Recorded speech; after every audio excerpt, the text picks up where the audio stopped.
Estamos gravando. Bom dia, gente. Bom dia a todos e todas. Queria primeiramente agradecer a presença, né? Agradecer a todos que se inscreveram nessa oficina, que participaram das atividades que ficaram online durante essa semana, e também aos corajosos e corajosas que acordaram nesta manhã de sábado de calor para estar online aqui com a gente, participar desse momento síncrono. Queria apresentar brevemente a Thalita, né? Thalita é professora na Faculdade de Comunicação, está coordenando um grupo que é o Memória, tem vários bolsistas dela aqui, eles estão com um projeto de extensão muito bacana, de oferecimento de oficinas de inteligência artificial com uma visão crítica, visitando escolas. Ela já esteve com a gente no encerramento da turma passada, no Mídia na Educação, fazendo uma conferência e um bate-papo, a turma gostou muito. Por isso, convidei ela novamente para estar aqui com vocês, né, com a nova turma do curso.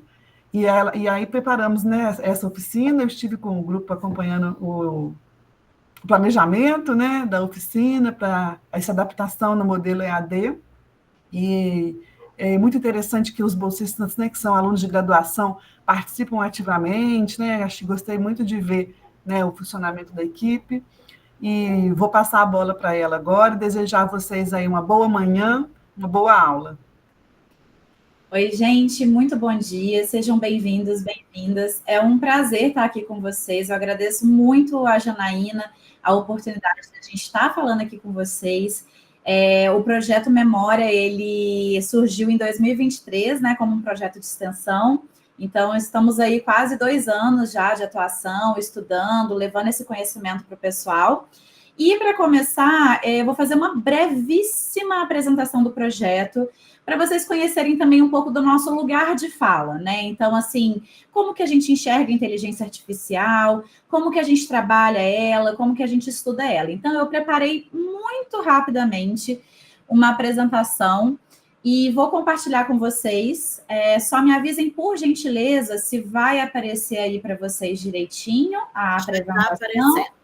Já, né? Eu só vou tentar colocá-la aqui em modo de tela cheia para ficar melhor para vocês. Bom, gente, então, como eu falei com vocês, o projeto Memória, ele nasce de uma inquietação dentro de sala de aula, inclusive o Natan está aqui, não vai me deixar mentir, ele era dessa turma, onde a gente começou a conversar sobre isso, né? Nós estávamos até lendo alguns textos filosóficos na época, mas nós estávamos falando sobre essa questão do lembrar, do trauma, do esquecimento, de como que os filósofos encaravam esse esquecimento, essa memória.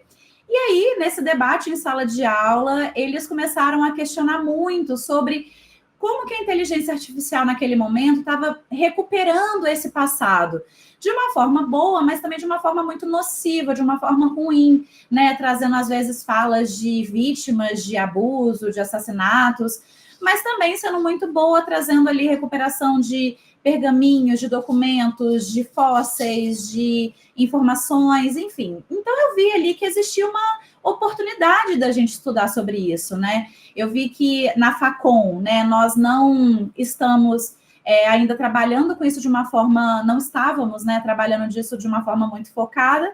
Eu enxerguei ali uma oportunidade e é aí que nasceu o Memória. Esse aqui é o nosso grupo, né? A gente hoje somos compostos por 10 membros, 9 bolsistas, temos um bolsista remunerado e os demais são bolsistas voluntários do projeto.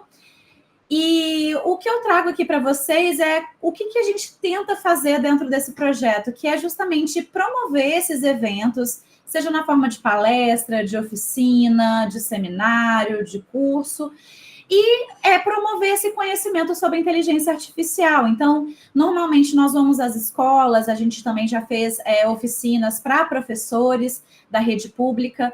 Isso foi uma demanda que veio da própria escola para a gente nem sabia na época, né, que os professores também estavam carentes dessas informações. Então, hoje nós vamos às escolas, tanto para os alunos como para os professores também.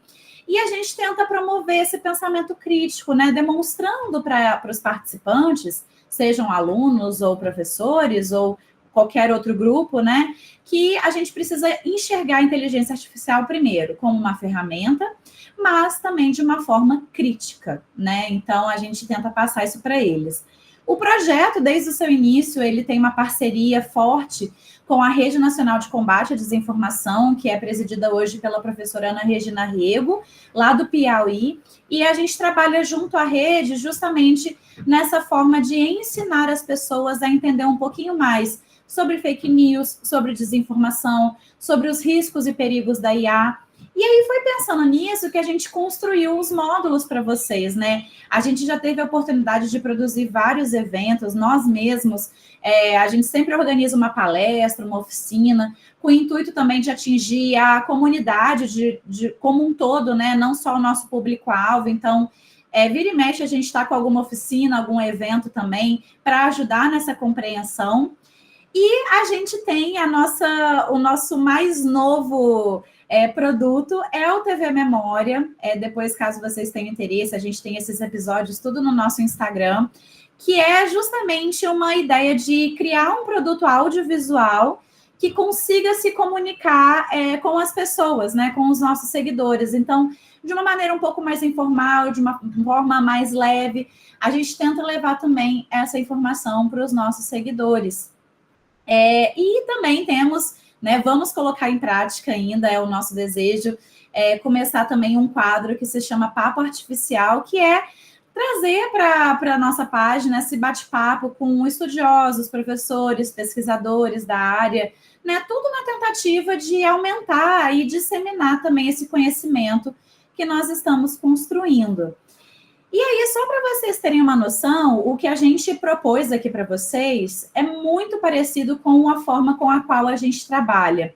Então, quando nós vamos nas escolas, né, o que a gente tenta fazer com eles é justamente demonstrar de onde vem a inteligência artificial, então a sua história, como que ela surgiu, como que ela aprende, demonstrar essas características mais técnicas, mas também através de dinâmicas, que inclusive o Nathan vai fazer com vocês um pouquinho mais tarde, né, fazer as pessoas perceberem que a inteligência artificial também não é essa coisa perfeita que todo mundo pensa. E, na verdade, a gente pode ser enganado por ela, a gente precisa diariamente, né, desenvolver esse olhar crítico, e é isso que a gente vai conduzindo nas nossas falas, né?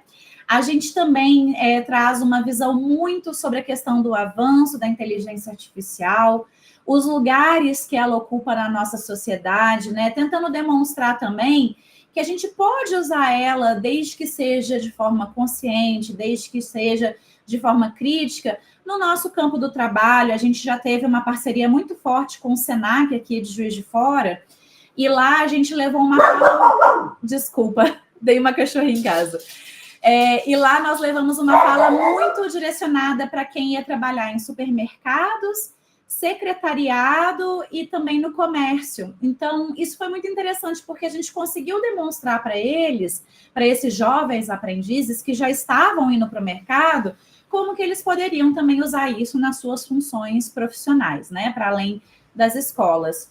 A gente fala um pouquinho também, e está inclusive em um dos módulos, né, que vocês tiveram a oportunidade de ver no Moodle, sobre o colonialismo de dados, sobre esses vieses, os riscos, os perigos da inteligência artificial, como que a gente pode olhar para ela e como que através dessa construção, dessa percepção crítica, a gente também consegue reproduzir esse conhecimento, seja para os nossos pares, seja para os nossos alunos, seja para nossos grupos de amigos, familiares, né? A gente fica brincando que a gente desenvolve um conhecimento justamente para falar até na nossa família, né? Ah, não, isso aí é fake news, isso aí é desinformação, isso aí é inteligência artificial, né?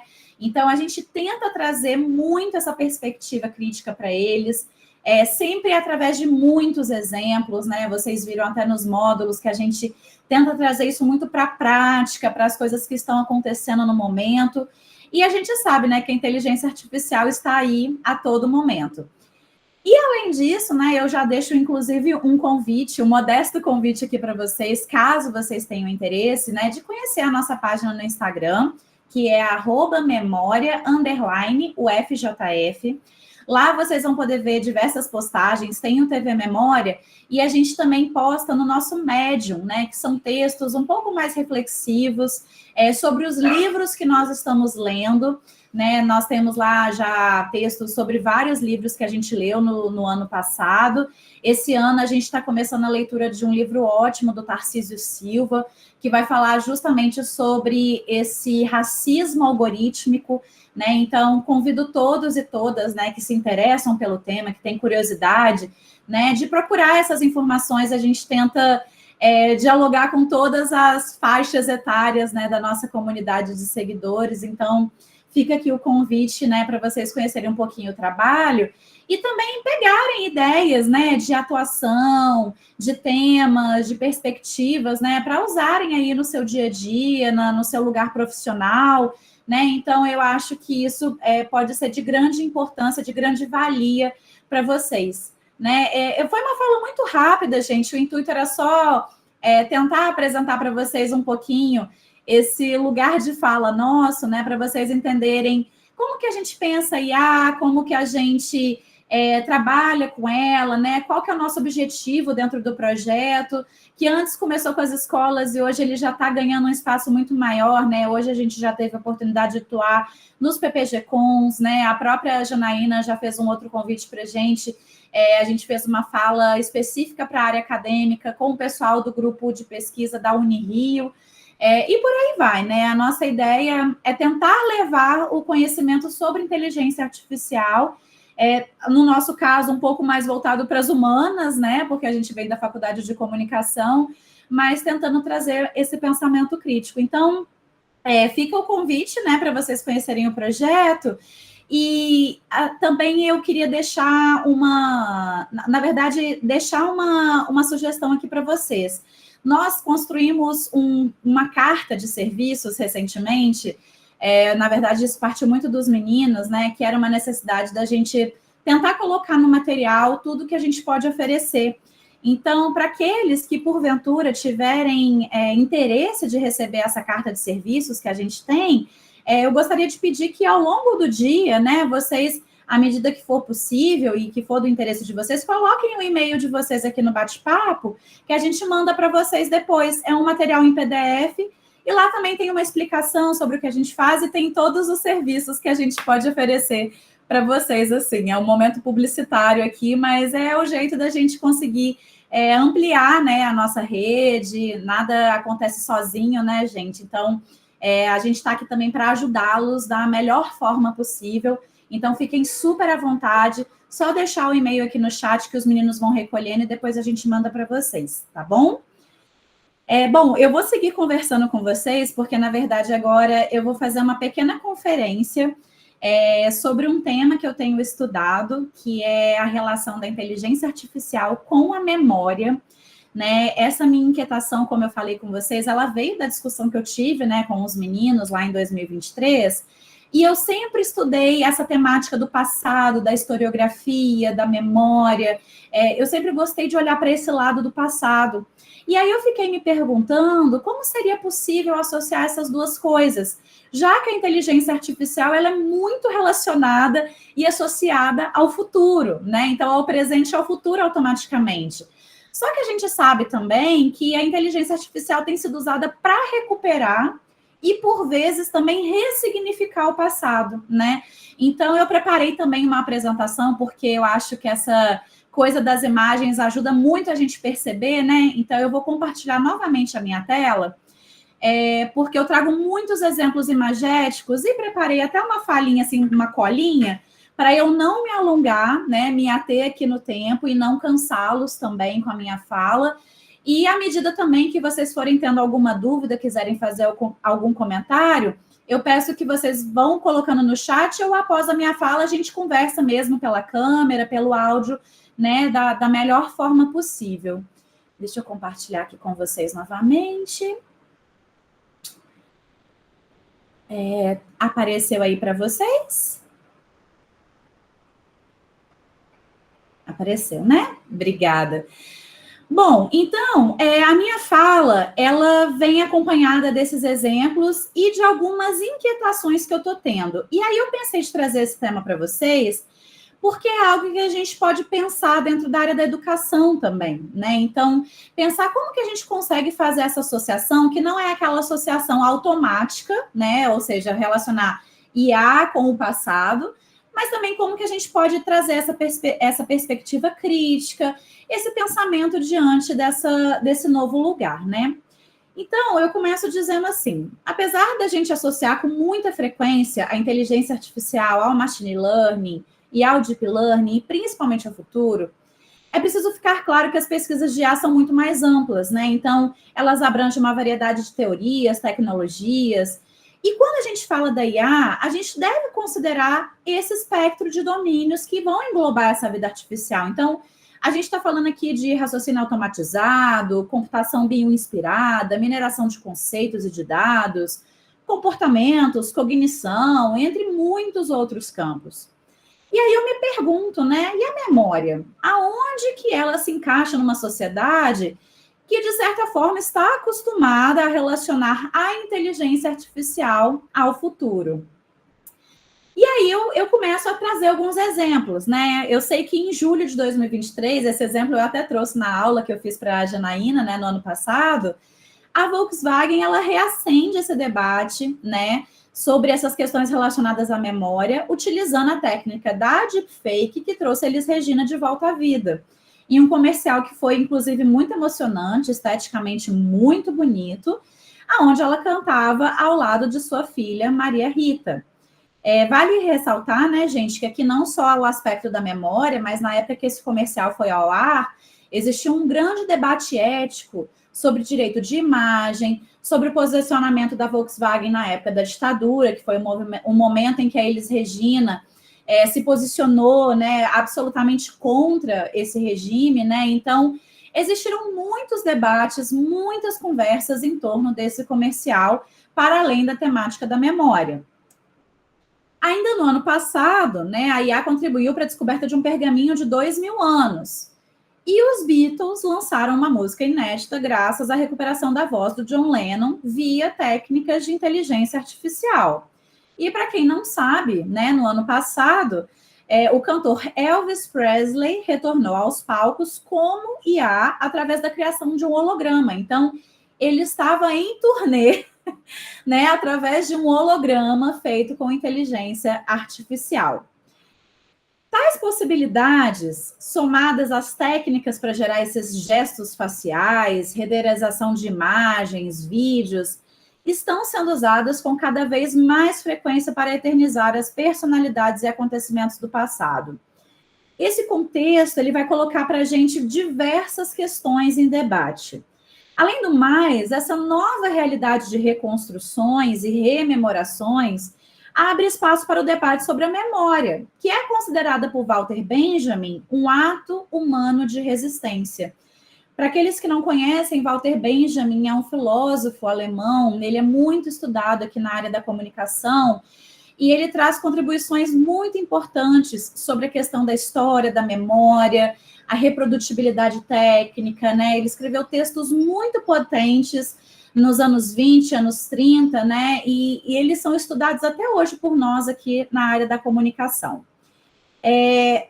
Então, o que eu trago aqui para vocês é essa inquietação, é esse momento em que a gente olha para essas criações, né, que remetem ao passado, e a gente precisa começar a se questionar sobre essas criações. Por exemplo, nesse exemplo imagético que vocês estão vendo agora, foi pedido à inteligência artificial que ela gerasse uma imagem dos fundadores da América, né, os Founding Fathers.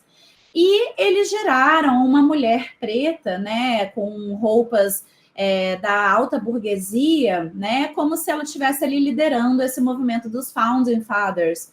Mas a gente sabe, né, que de acordo com a história dos Estados Unidos, né, essa imagem não poderia ser considerada verídica.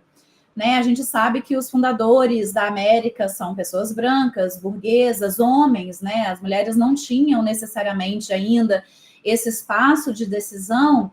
Então, nesse aspecto aqui, por mais que a IA tente trazer uma diversidade na hora de construir a imagem, ela, neste caso, ela também está cometendo um erro histórico, percebem? E é isso que está me instigando a estudar essa relação. Nós podemos dizer que é preciso pensar essas possibilidades criativas, né? Mas também entender que essas ferramentas de criação, elas sempre existiram, né? Então, a IA aqui, ela é mais uma ferramenta de criação, ela é mais uma forma de materializarmos essa criatividade. De fato, é um momento paradoxal. Ao mesmo tempo em que tememos esse tipo de movimentação por parte das plataformas, não estamos dispostos a abdicar dessa facilidade pragmática e dessas recompensas psíquicas que os nossos aparelhos eletrônicos nos fornecem. É um debate que eu tenho muito com os meus alunos em sala de aula. Eu não sei se aqui nós temos professores, e a gente vai poder conversar sobre isso daqui a pouquinho, mas os meus alunos, tem hora que eu estou na sala e eles estão todos olhando para o celular. Mas é engraçado, porque quando eu pergunto sobre a inteligência artificial, muitos deles falam que não gostam, que não usam, que tem medo, que tem receio, mas eles já estão imersos nesse lugar, né? Assim, a gente sabe que o Google já tem IA, o WhatsApp tem IA, o Instagram tem IA, né? Então, assim, é muito paradoxal, mas ao mesmo tempo eles estão nesse lugar, né? Então, eu tento passar essa percepção para eles também. Aqui eu trago um outro exemplo, que é também dos pais fundadores, né? Que foi um experimento que foi feito em fevereiro do ano passado, aonde a gente percebe também homens que não são brancos, né? Eles trazem aqui homens que têm a pele parda, um homem asiático. Então, assim, que também não condiz com a história, com o fato histórico. Aí depois, quando eu fui fazer essa fala num outro evento em novembro do ano passado, eu pedi para ela gerar uma nova imagem. Eu só coloquei também fundadores, founding fathers da América. E aí ela me deu uma imagem que condiz mais com o fato histórico, né? Que são homens burgueses, brancos. Então a gente percebe também que a máquina ela vai aprendendo, ela vai sendo treinada, né? Então esses erros históricos também, por vezes, também são corrigidos, né? Pelo treinamento adequado da máquina. A gente pode dizer também que nos dias de hoje, um dos usos mais controversos da IA são os deepfakes, né? Que é justamente essa tecnologia que substitui o rosto, mas não só o rosto, né? Ela trabalha com o movimento de olho, de boca, de voz, né? O que produz muita desinformação, né? Então, isso é algo que é muito complicado, né? E aí, quando eu penso nisso, eu fico pensando que a IA, ela pode ser capaz, então, de gerar para a gente, né, dentro dessa perspectiva do erro histórico, o que eu chamei de realidades ilusórias. Né? Vivemos em um mundo que a nossa relação com a realidade, com a autenticidade, muda em virtude dessa manipulação digital. Então, assim, todo mundo tem aí na sua família uma tia do Zap, né? Eu tenho aqui a minha tia do Zap, o meu pai era essa tia do Zap também. A minha mãe, de vez em quando, me manda, né, alguma coisa e fica me perguntando, né? Eu tô vendo o pessoal rindo, se tá rindo é porque é verdade. Mas, infelizmente, nós temos ainda uma grande camada da população, que a gente carinhosamente chamou de tias do Zap, né? Que estão muito suscetíveis a acreditar nessas imagens.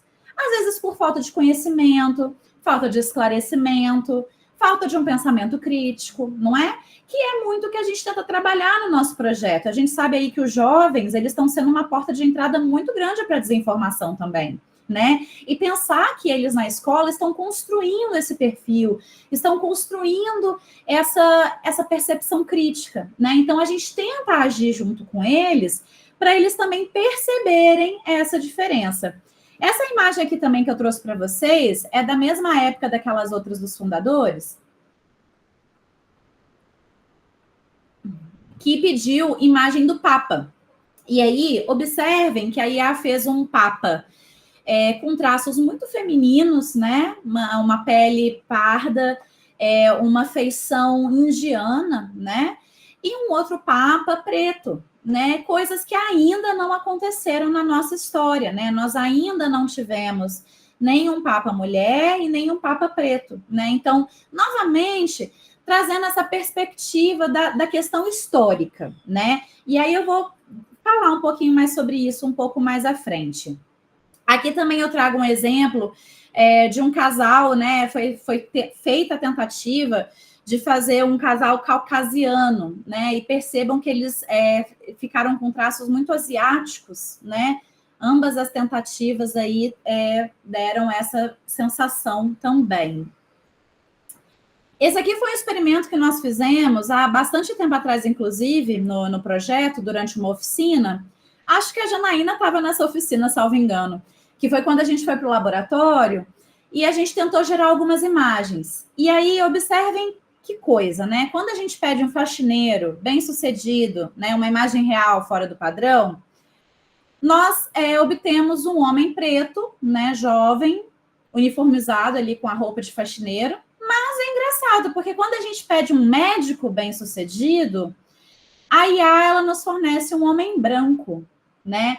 E isso entra, gente, dentro do que a gente chama de treinamento de dados, né? Existe toda uma grande polêmica, né? Hoje a discussão está basicamente em torno disso, das informações e dados que são detenidos ali pelas grandes empresas chamadas de Big Techs.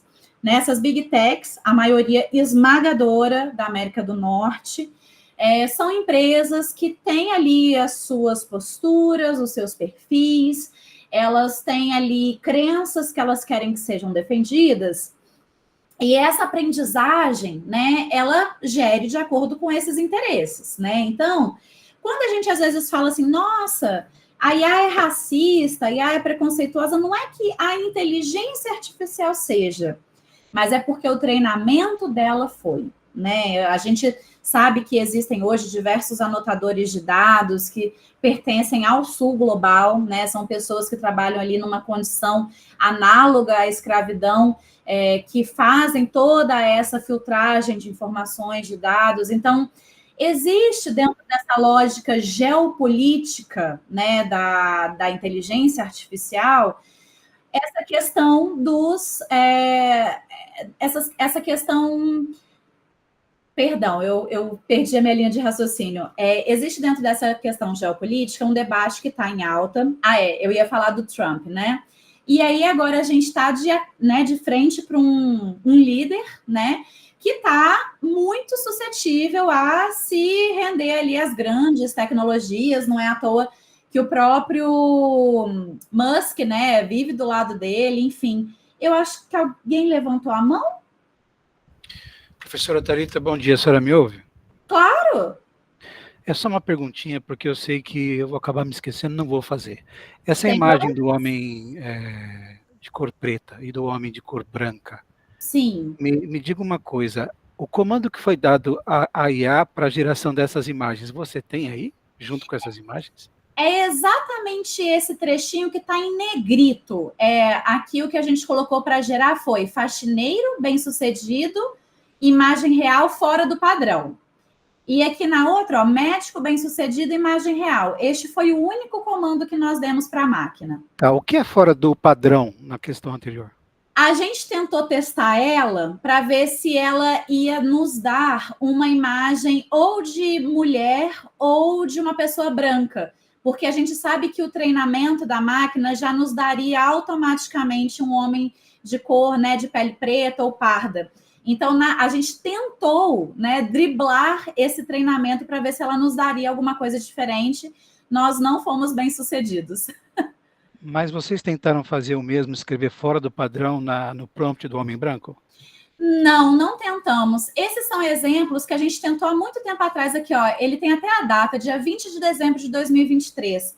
Nós fizemos alguns outros testes, depois eu posso até mostrar para vocês, que a gente coloca um prompt mais completo. É até uma coisa que os meninos vão destacar com vocês daqui a pouquinho, que é a forma como a gente conversa com a máquina. Aqui, infelizmente, eu não tenho outro resultado para trazer, mas te confesso que eu fiquei até curiosa para saber qual que seria a imagem agora que ele me daria, né, se a gente colocasse fora do padrão. Muitas vezes, quando a gente também usa, por exemplo, a gente coloca uma nacionalidade, né, se a gente coloca pessoas brasileiras, eles já vão entender, por exemplo, que são pessoas pretas, pessoas que estão no carnaval, pessoas que estão ali com corpos seminus, geralmente corpos bonitos, magros, esbeltos. Algumas questões de treinamento que eu estou também tentando investigar, porque o que acontece? Quando a gente faz um comando para a máquina, o primeiro resultado que ela nos dá é o resultado que ela aprendeu e que ela entendeu, que é o mais aceito, é o mais acertado para aquele comando. Né? Depois vocês façam um teste de pedir uma coisa simples, um bolo de chocolate, uma receita de bolo de chocolate. Ela vai te dar uma receita que é uma receita super padrão. E isso diz respeito ao treinamento dela. Eu não sei se eu me fiz claro e se eu consegui responder a sua pergunta. Sim, consegui, obrigado. É que eu fico imaginando que para conseguir uma fidelidade, vamos dizer assim, menos errada possível, os prompts deveriam ter variado somente na palavra faxineiro e médico. Ah, sim, claro. É porque aqui foi um exemplo ilustrativo que eu quis trazer, mas a gente pode, inclusive, o Natan e o Daniel, eles vão fazer uma dinâmica com vocês. Eu já vi até que a mãozinha do Natan levantou aqui. Justamente sobre isso. A gente pode, inclusive, tentar fazer exatamente essa dinâmica com vocês, né, Natan? Eu vi que você levantou a mão. Então, eu ia falar justamente disso, né? Enquanto o Márcio deu a ideia aqui, eu já até fiz o mesmo prompt, colocando médico bem-sucedido, imagem real fora do padrão. E só aparecem homens brancos. Tem uma moça que também é branca. E a imagem que apareceu, depois eu vou mostrar para vocês na hora da dinâmica, ela é muito semelhante à imagem que está no prompt feito em 2023, né, no caso. Olha, que curioso. A gente pode fazer esses testes, né, Natan? É porque é muito curioso, porque uma conclusão que a gente chegou, eu vi que o Vanderlei também está com a mãozinha levantada, já te chamo, Vanderlei, é que quanto mais completo for o prompt, a gente vai dar menos margem de erro para a máquina. É o que eu falo muito com os meus alunos. Quando a gente pede o desenho de uma borboleta, se eu só peço uma borboleta para IA, né, assim, sem entender qualquer outra questão mais polêmica, ela vai ter muito espaço de criatividade para fazer as conexões e me dar uma borboleta. Mas se eu peço uma borboleta com uma asa rosa, outra verde, com bolinhas laranjas fluorescentes e a antena curvilínea voando no espaço sideral, perto da Via Láctea, e eu já estou dando um comando muito mais assertivo para a máquina, né? Esses testes eu gosto de fazer porque eu fico querendo entender qual que é essa primeira resposta da IA, sabe?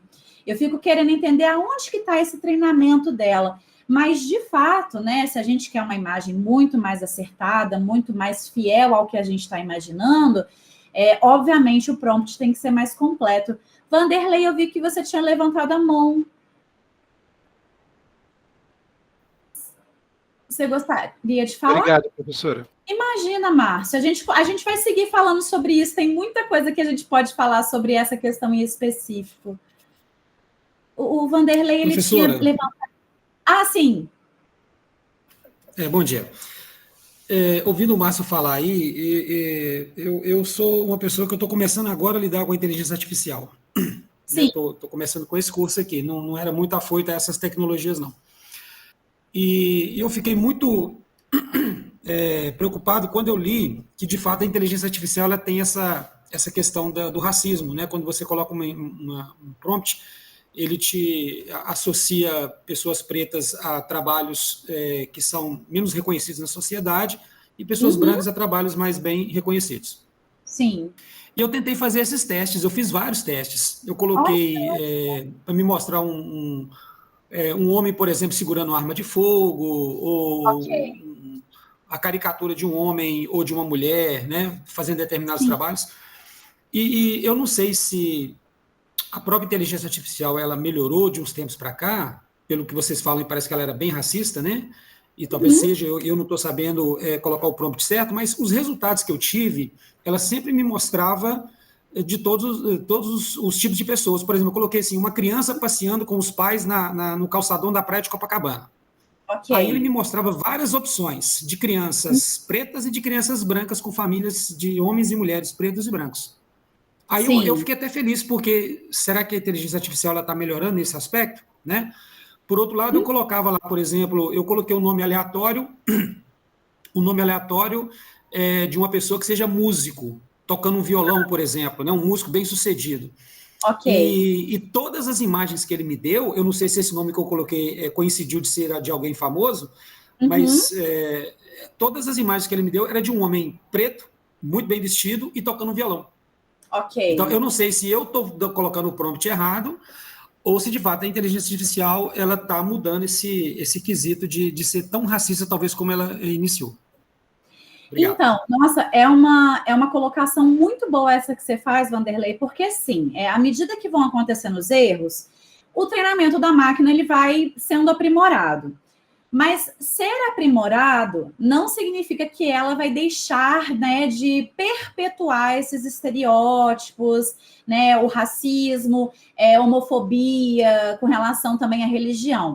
O que acontece? Acaba que ela vai sendo treinada para tentar atender a uma diversidade maior ali de respostas.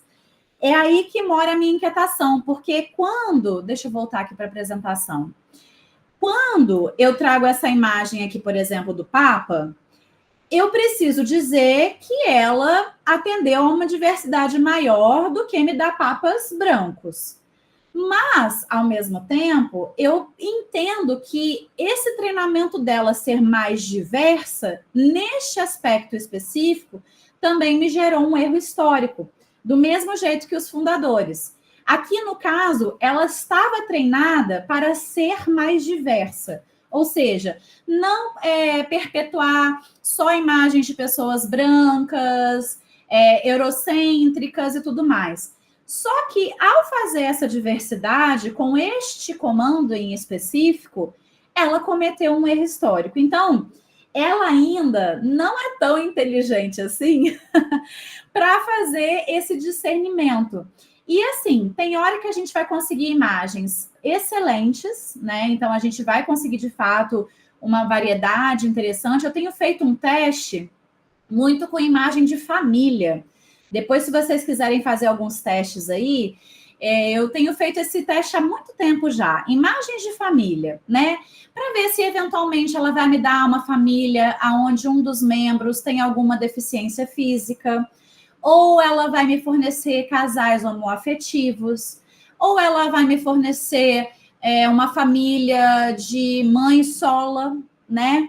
Então, eu tenho feito muito esse teste também com a palavra família, que é algo que é muito enraizado na nossa sociedade. E aí eu aproveito essa deixa, tanto do Márcio como do Vanderlei, para falar para vocês o seguinte, né? Apesar desse treinamento de máquina, ele, obviamente, refletir os interesses das empresas, no fundo também ele reflete a própria sociedade, né? Esse que é o mais duro da gente encarar. A inteligência artificial, ela ainda consegue perpetuar todos os preconceitos, racismo, diferenças de classes, de gênero, de religião, de tudo. Ela ainda perpetua o que a nossa sociedade é, porque no final das contas, somos nós que usamos a máquina, né? E do mesmo jeito que quando eu uso, eu brigo com a máquina, e eu brigo mesmo, eu falo que eu não gostei do resultado, peço outro resultado, tem pessoas que vão aceitar o primeiro resultado e isso vai fortalecer o treinamento dela. Quando nós usamos a máquina, nós também estamos treinando ela, né? Então, eu acho que existe um debate também que mora dentro dessa questão, que é muito mais escancarada nas imagens do que no texto ou em alguma outra criação, que é justamente o perfil da nossa sociedade, né? A gente fez um teste, depois eu até encorajo vocês a tentarem fazer aí, no próprio Google. Na época que nós fizemos, nós pedimos imagem de cabelo bom e cabelo ruim, só isso. Imagens de cabelo bom, imagens de cabelo ruim. E, sem qualquer surpresa para a gente, né, as imagens de cabelo bom vieram imagens de cabelos lisos, loiros, mulheres brancas, traços europeus. E cabelos ruins vieram pessoas pretas, cabelos cacheados, crespos, tranças, dreads. Isso é um reflexo da nossa sociedade, né? Isso é um reflexo... Sim, Nathan? Eu queria só falar o seguinte, como nossa dinâmica que a gente vai fazer, queria pedir para o pessoal ir pensando em imagens que a gente quer construir.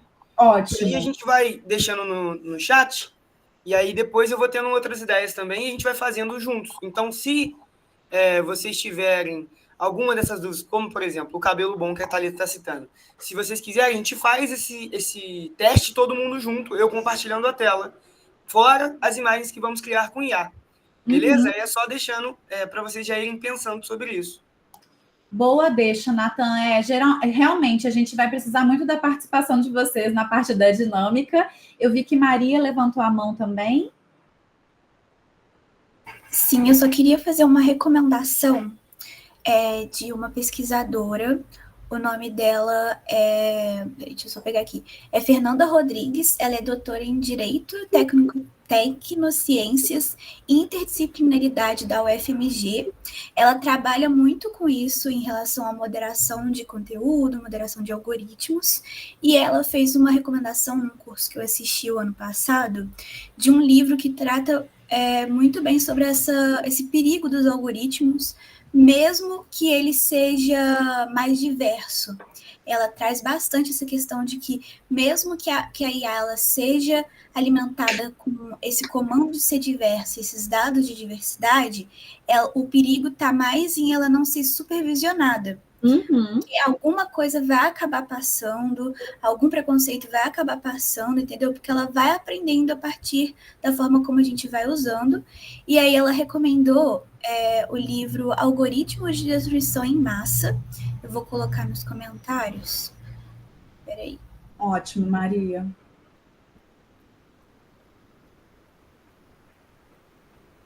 Isso. E era só isso mesmo. Muito obrigada. Obrigada, Maria. Eu tinha visto... O Márcio tinha levantado a mão, Márcio.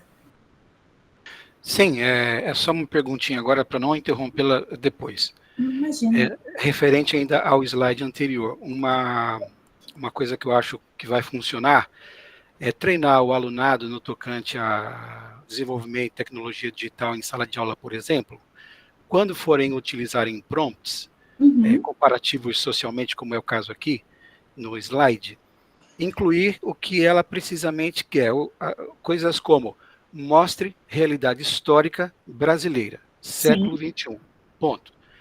Senão, vai acontecer que muitos alunos podem achar justificativas de injustiça na inteligência artificial, chegando a reputá-la como racista, quando nós não estamos fazendo perguntas certas a um algoritmo. Com certeza. Então, se nós perguntamos no prompt, informe o que eu quero, de acordo com a historicidade brasileira no contexto tal. E assim a gente vai construindo um desenvolvimento na cabeça do aluno para que ele mesmo saiba usar a tecnologia com responsabilidade, né? É só isso que eu queria acrescentar. Obrigado. Não, excelente, Márcio. É uma questão muito importante. Hoje nós já temos estudiosos que estão estudando especificamente engenharia de prompts, né? Eles estão chamando esse comando, essa forma de falar com a máquina de engenharia de prompts. Rodrigo, você levantou a mão. Pode falar, por favor.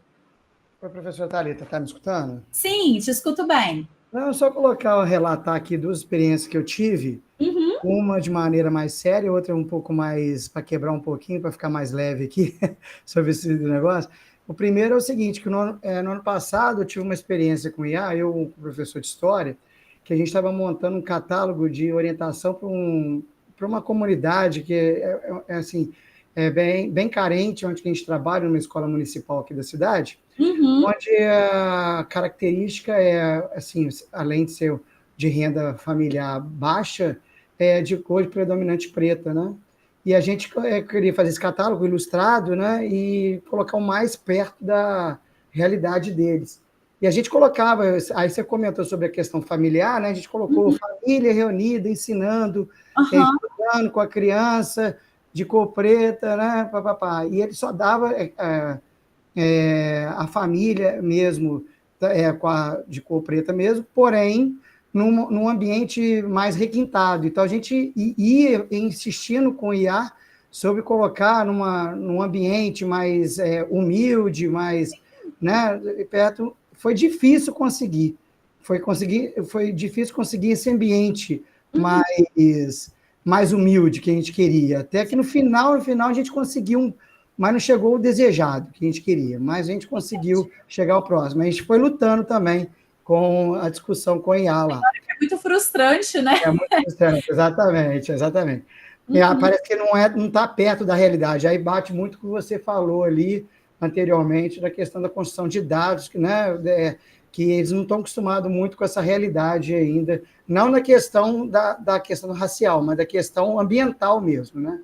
Então, isso faz a gente pensar um pouco em relação a isso. Claro.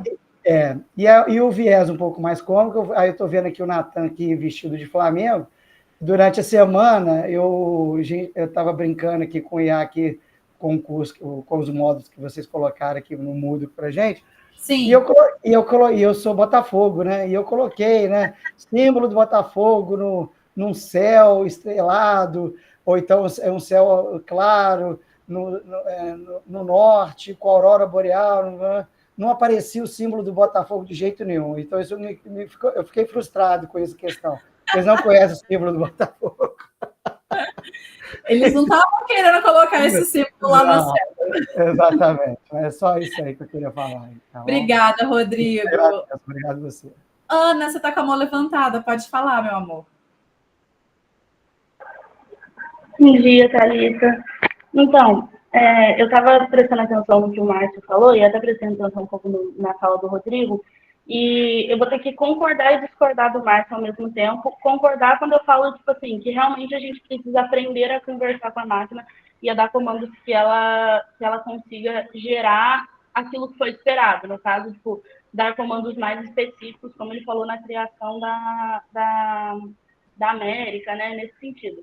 Mas eu também vou precisar discordar, porque eu lembro que quando a gente foi fazer, inclusive, o processo seletivo para memória, a gente teve que criar uma imagem, e eu fiquei muito tempo dando extremos, assim, minuciosos comandos à máquina, pedindo, só para dar uma contextualização, a minha imagem foi sobre um quilombo, e acabou que eu não consegui gerar um quilombo no final das contas, eu gerei um terreiro de Umbanda, na verdade. Mas eu dei vários comandos sobre um quilombo, sobre ancestralidade, e descrevi até a roupa que as pessoas deviam estar usando, e ele nunca me dava a imagem que eu queria. Era sempre de uma feira na Bahia, ou eu pedia pessoas dançando, e ele me dava um pagode, alguma coisa assim. E assim, eu fiz vários prompts diferentes, fui mudando, meu prompt foi enorme para poder gerar o que foi mais próximo da imagem que eu acabei apresentando. Sim. Então, antes de, realmente, a partir daqui, treinar a máquina é muito importante. Então, tipo, eu acredito que a máquina agora já consiga gerar um quilombo com mais facilidade, depois de eu ter feito ela trabalhar tudo isso. Porém, a gente tem que entender que o banco de dados ao qual ela pega as informações para gerar, ele é o banco de dados no qual a gente vive, é o banco de dados da nossa sociedade, e ela é racista, extremamente racista.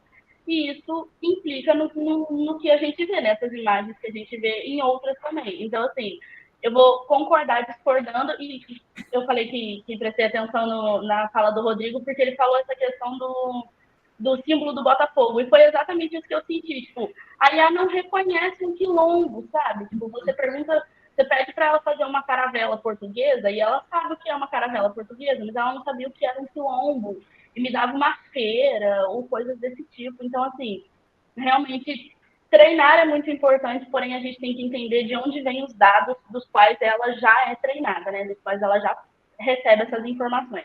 E era só isso mesmo. Obrigada. Perfeita colocação, Ana. Nossa, muito bom. A Maria tinha levantado a mão, Maria? Eu tinha, mas eu vou deixar para depois do intervalo, que é outra coisa. Vai deixar um mistério aí no ar. Luiz Fernando.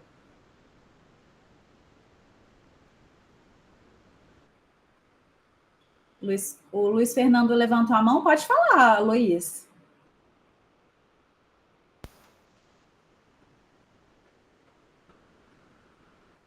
Eu não te ouço.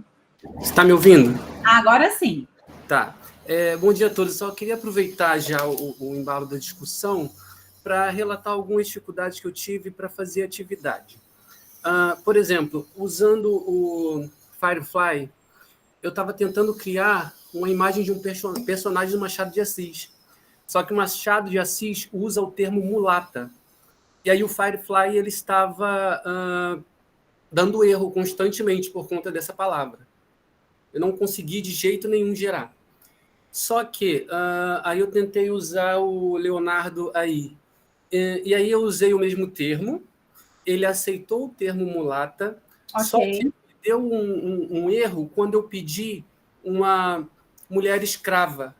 Tá. Ele dava uma mensagem, deixa eu ver se eu consigo mostrar para vocês.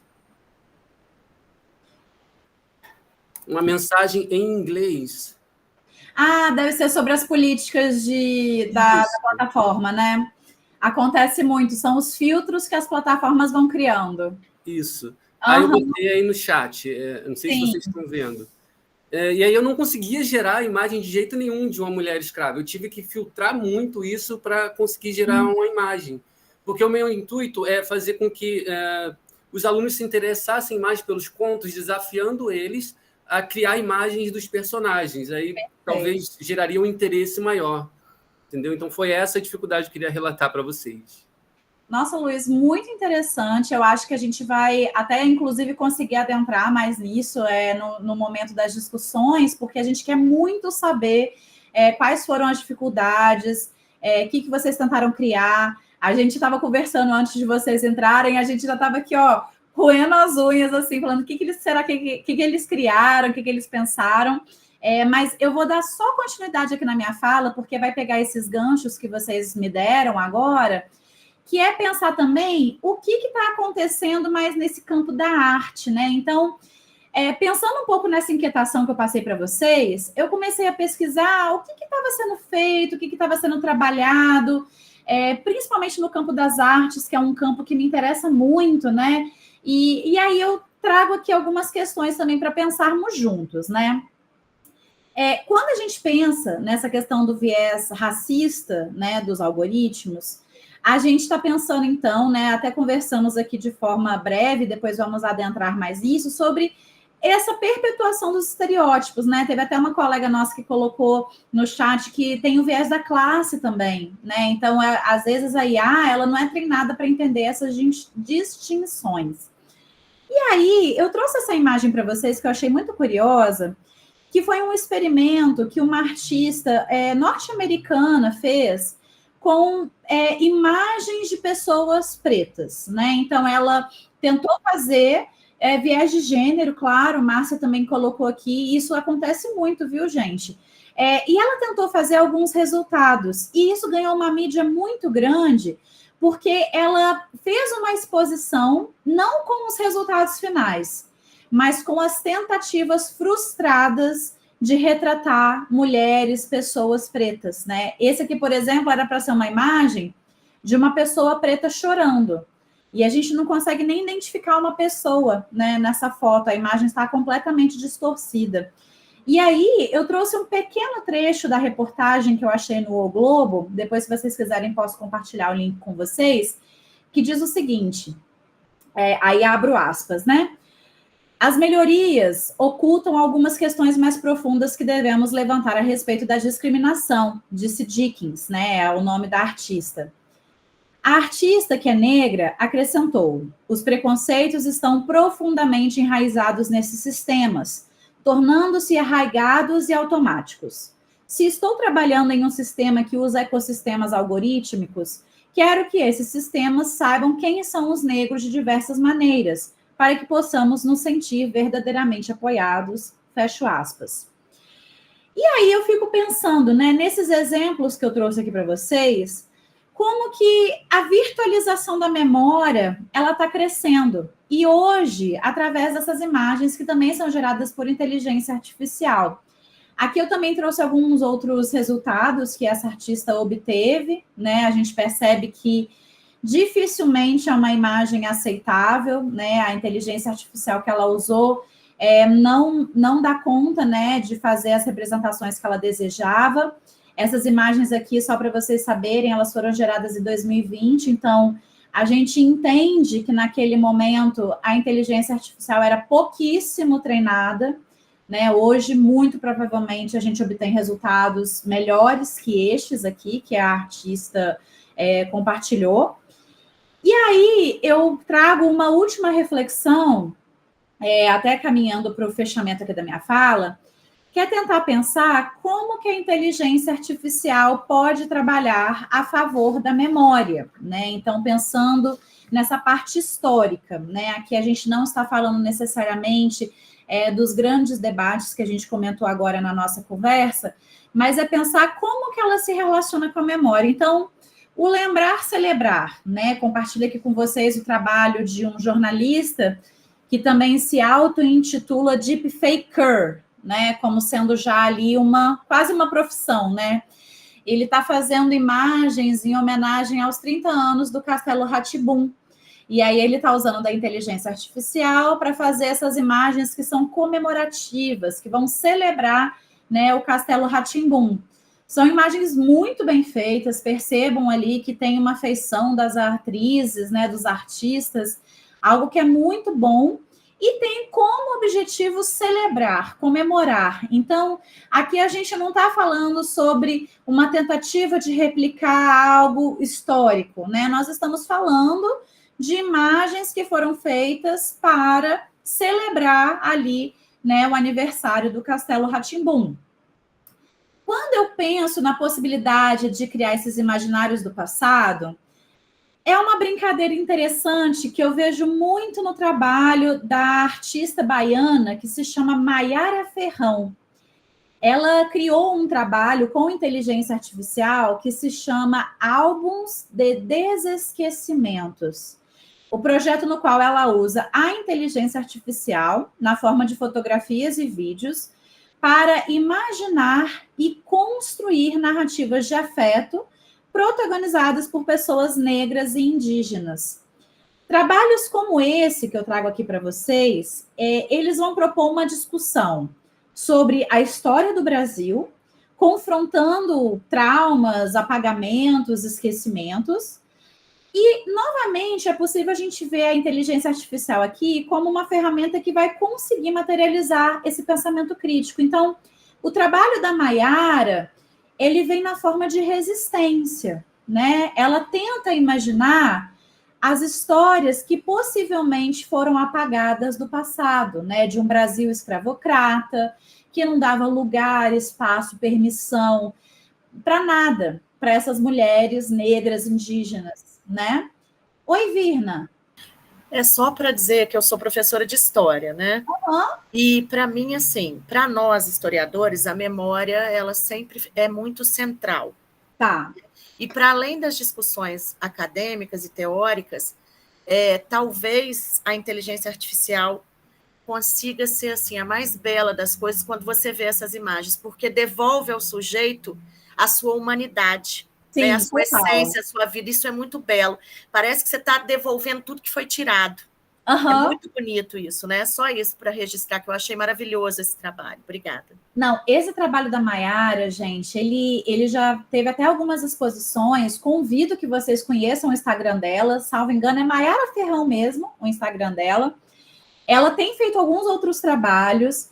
E, de fato, é um trabalho muito belo. É um trabalho estético, é um trabalho de resistência, é um trabalho de... Eu vou usar as palavras da Virna, né? De devolver essa humanidade para essas pessoas que foram tão desumanizadas no passado, não é? Então, ela traz muito esse ressignificado, né? Ela traz a luz para essas pessoas que, de certa forma, de um jeito ou de outro, né? Foram esquecidas. Então, existe também esse lado, né? E pensar também, gente, é uma coisa importante, pensar que esse tipo, né, de inteligência artificial, ele também pode afetar a nossa consciência coletiva, né? Então, pensar que essas formas de rememoração, essas formas de imaginar algo novo, elas também podem nos trazer essa nova percepção sobre o passado. Alguém levantou a mão, me perdão, eu não consegui ver quem foi. Mas pode falar, por favor. Então, eu achei muito interessante Nathalie. esse trabalho artístico, mas assim, só lembrando, né, com as reflexões dos colegas, que além desse treinamento da sociedade que a gente já tem uma série de viés, é que eu estamos usando as imagens, né, para criar, a gente tem uma memória menor, né, que é a história que fica, a história dos dominantes, dos homens, né, os brancos, então, assim, sim, claro, menor de material iconográfico sobre os que foram, né, menorizados, foram já também na história. Então, além do treinamento que esse queria ter assim, um esforço muito grande para Nathalie, seu áudio, Nathalie, o seu áudio está cortando um pouquinho, mas se eu entendi, você está falando justamente sobre essa história que é contada pelo homem branco, né? É a história oficial que a gente conhece, é isso? Isso, que além melhorou. Que além do viés do treinamento do prompt, né, que já traz o viés da sociedade, teria que haver um esforço muito grande, porque o que fica de iconografia, né, como a história é contada a partir das classes altas, né, dos homens, das pessoas brancas, você tem menos material em termos de banco de imagens, né, no qual essa IA se baseia. Com certeza. E isso é muito importante. A artista, ela até fala, eu vi uma entrevista dela, nossa, muito bonita e muito potente, que ela fala isso, é uma nova forma de você repensar essas micro-histórias, essas micro-narrativas que se perderam, e esse embate, obviamente, com essa história oficial, que é contada sempre por um único lado, um único viés, né? Então, muito importante essa percepção da Nathalie. Aqui eu trago mais umas imagens, porque eu sou, de fato, muito apaixonada pelo trabalho da Mayara Ferrão, né? E a gente vê essa delicadeza, essa gentileza que ela tem, né, com as imagens, com essas personagens, né? É um trabalho muito bonito que vale a pena vocês conhecerem. Mas, pensando por outro lado, gente, eu trago aqui também imagens de um fotógrafo que se chama Pedro Garcia.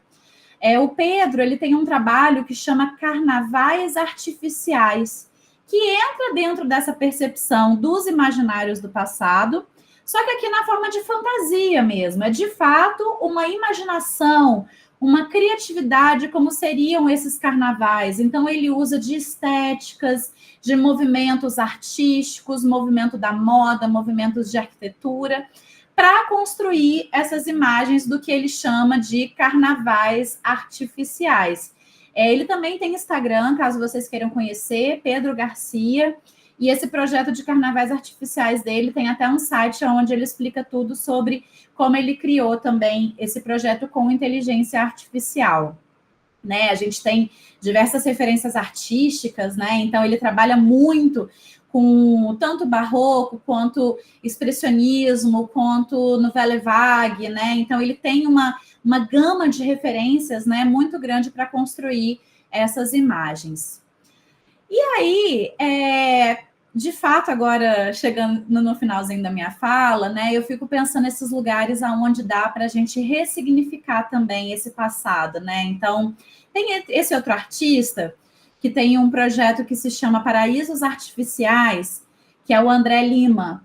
Ele também fez várias imagens que remetem ao passado, então imagens dos anos 60, 70, 80.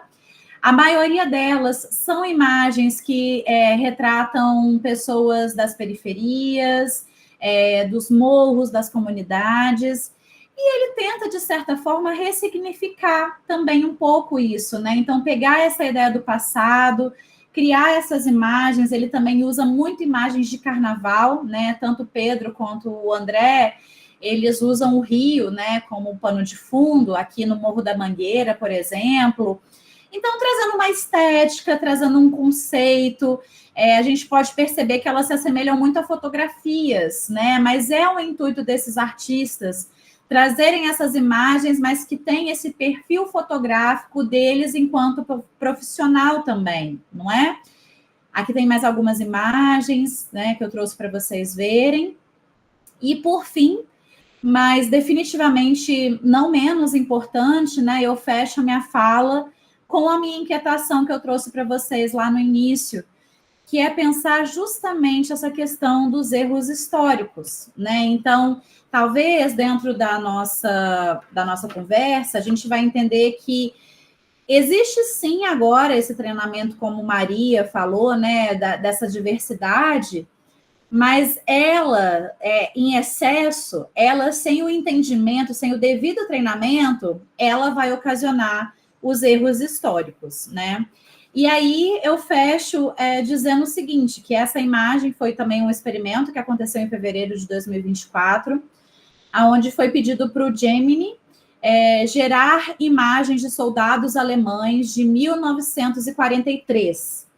E a gente sabe que o exército de Hitler, né, era composto por homens brancos, eles tinham que ser ali os homens que eles chamavam de puros, né? Era realmente uma seleção extremamente estratégica, né, de acordo com o que o Hitler defendia. Então, naquele momento, nós não tínhamos, né, soldados pardos, pretos, mulheres, né? Então, novamente, trazendo aqui essa questão, né, do erro histórico.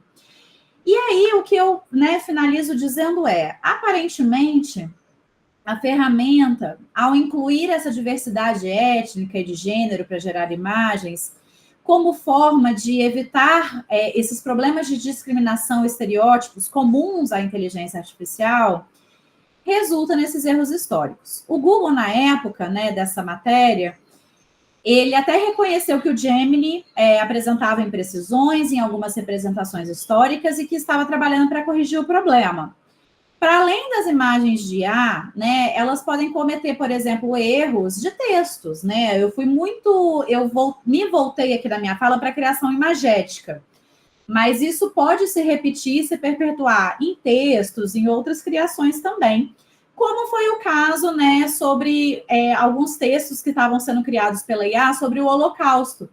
E aí, no ano passado, salvo engano, em maio do ano passado, a Unesco, ela fez uma carta de alerta sobre isso, né? Então, ela alertou sobre como essa memória do Holocausto também estava sendo distorcida. E o que eu deixo aqui para vocês, né, para a gente pensar juntos, é que essas diferentes possibilidades, né, que a IA traz como criação, que permeia, obviamente, diversos campos, e, em virtude disso, também geram resultados, alguns bons e outros extremamente preocupantes. No meu caso específico, né, partindo dessa inquietação que eu compartilhei com vocês, a minha preocupação são com essas representações do passado. E como essas vão trazer implicações éticas, culturais, históricas, né? E é possível ver que ela é capaz de recriar e reinterpretar, né, essas imagens, desafiando também a nossa compreensão enquanto memória coletiva, né? Então, pensar que essas primeiras categorias, esses primeiros exemplos vão dar espaço para a gente pensar muitos outros no futuro, né? E também sempre desenvolver, né, esse pensamento crítico, esse olhar para essas potencialidades também que a inteligência artificial pode trazer para a gente, né? Então, eu encerro, né, a minha fala aqui. Eu espero que tenha sido interessante para vocês, né, pensarmos isso juntos. Obviamente, a gente vai ter, né, o espaço depois do intervalo para falarmos sobre isso, sobre as nossas atividades práticas, né? E eu vou passar agora de pronto para o pessoal do Memória. Eles resolveram destacar dentro dos módulos 1 ou 2 pontos que eles consideram importantes, né, para ser frisado aqui com vocês, né? Então, vocês viram lá no Moodle que a gente teve alguns módulos, e aí eles vão passar para vocês algumas questões que eles julgam importantes, né, para dar esse fechamento também, e para vocês conhecerem as carinhas deles, né? Porque no Moodle fica tudo muito distante, né? Então, eu vou passar agora para os meninos, eles se organizaram para conversar com vocês mais um pouquinho. Logo depois disso, a gente vai ter a nossa parte da dinâmica com o Natan, e aí a gente faz um intervalinho e voltamos para a nossa conversa sobre as atividades, tá bom? Vamos lá, então, meus amores. Quem que vai começar falando aí? Acho que são as Marias.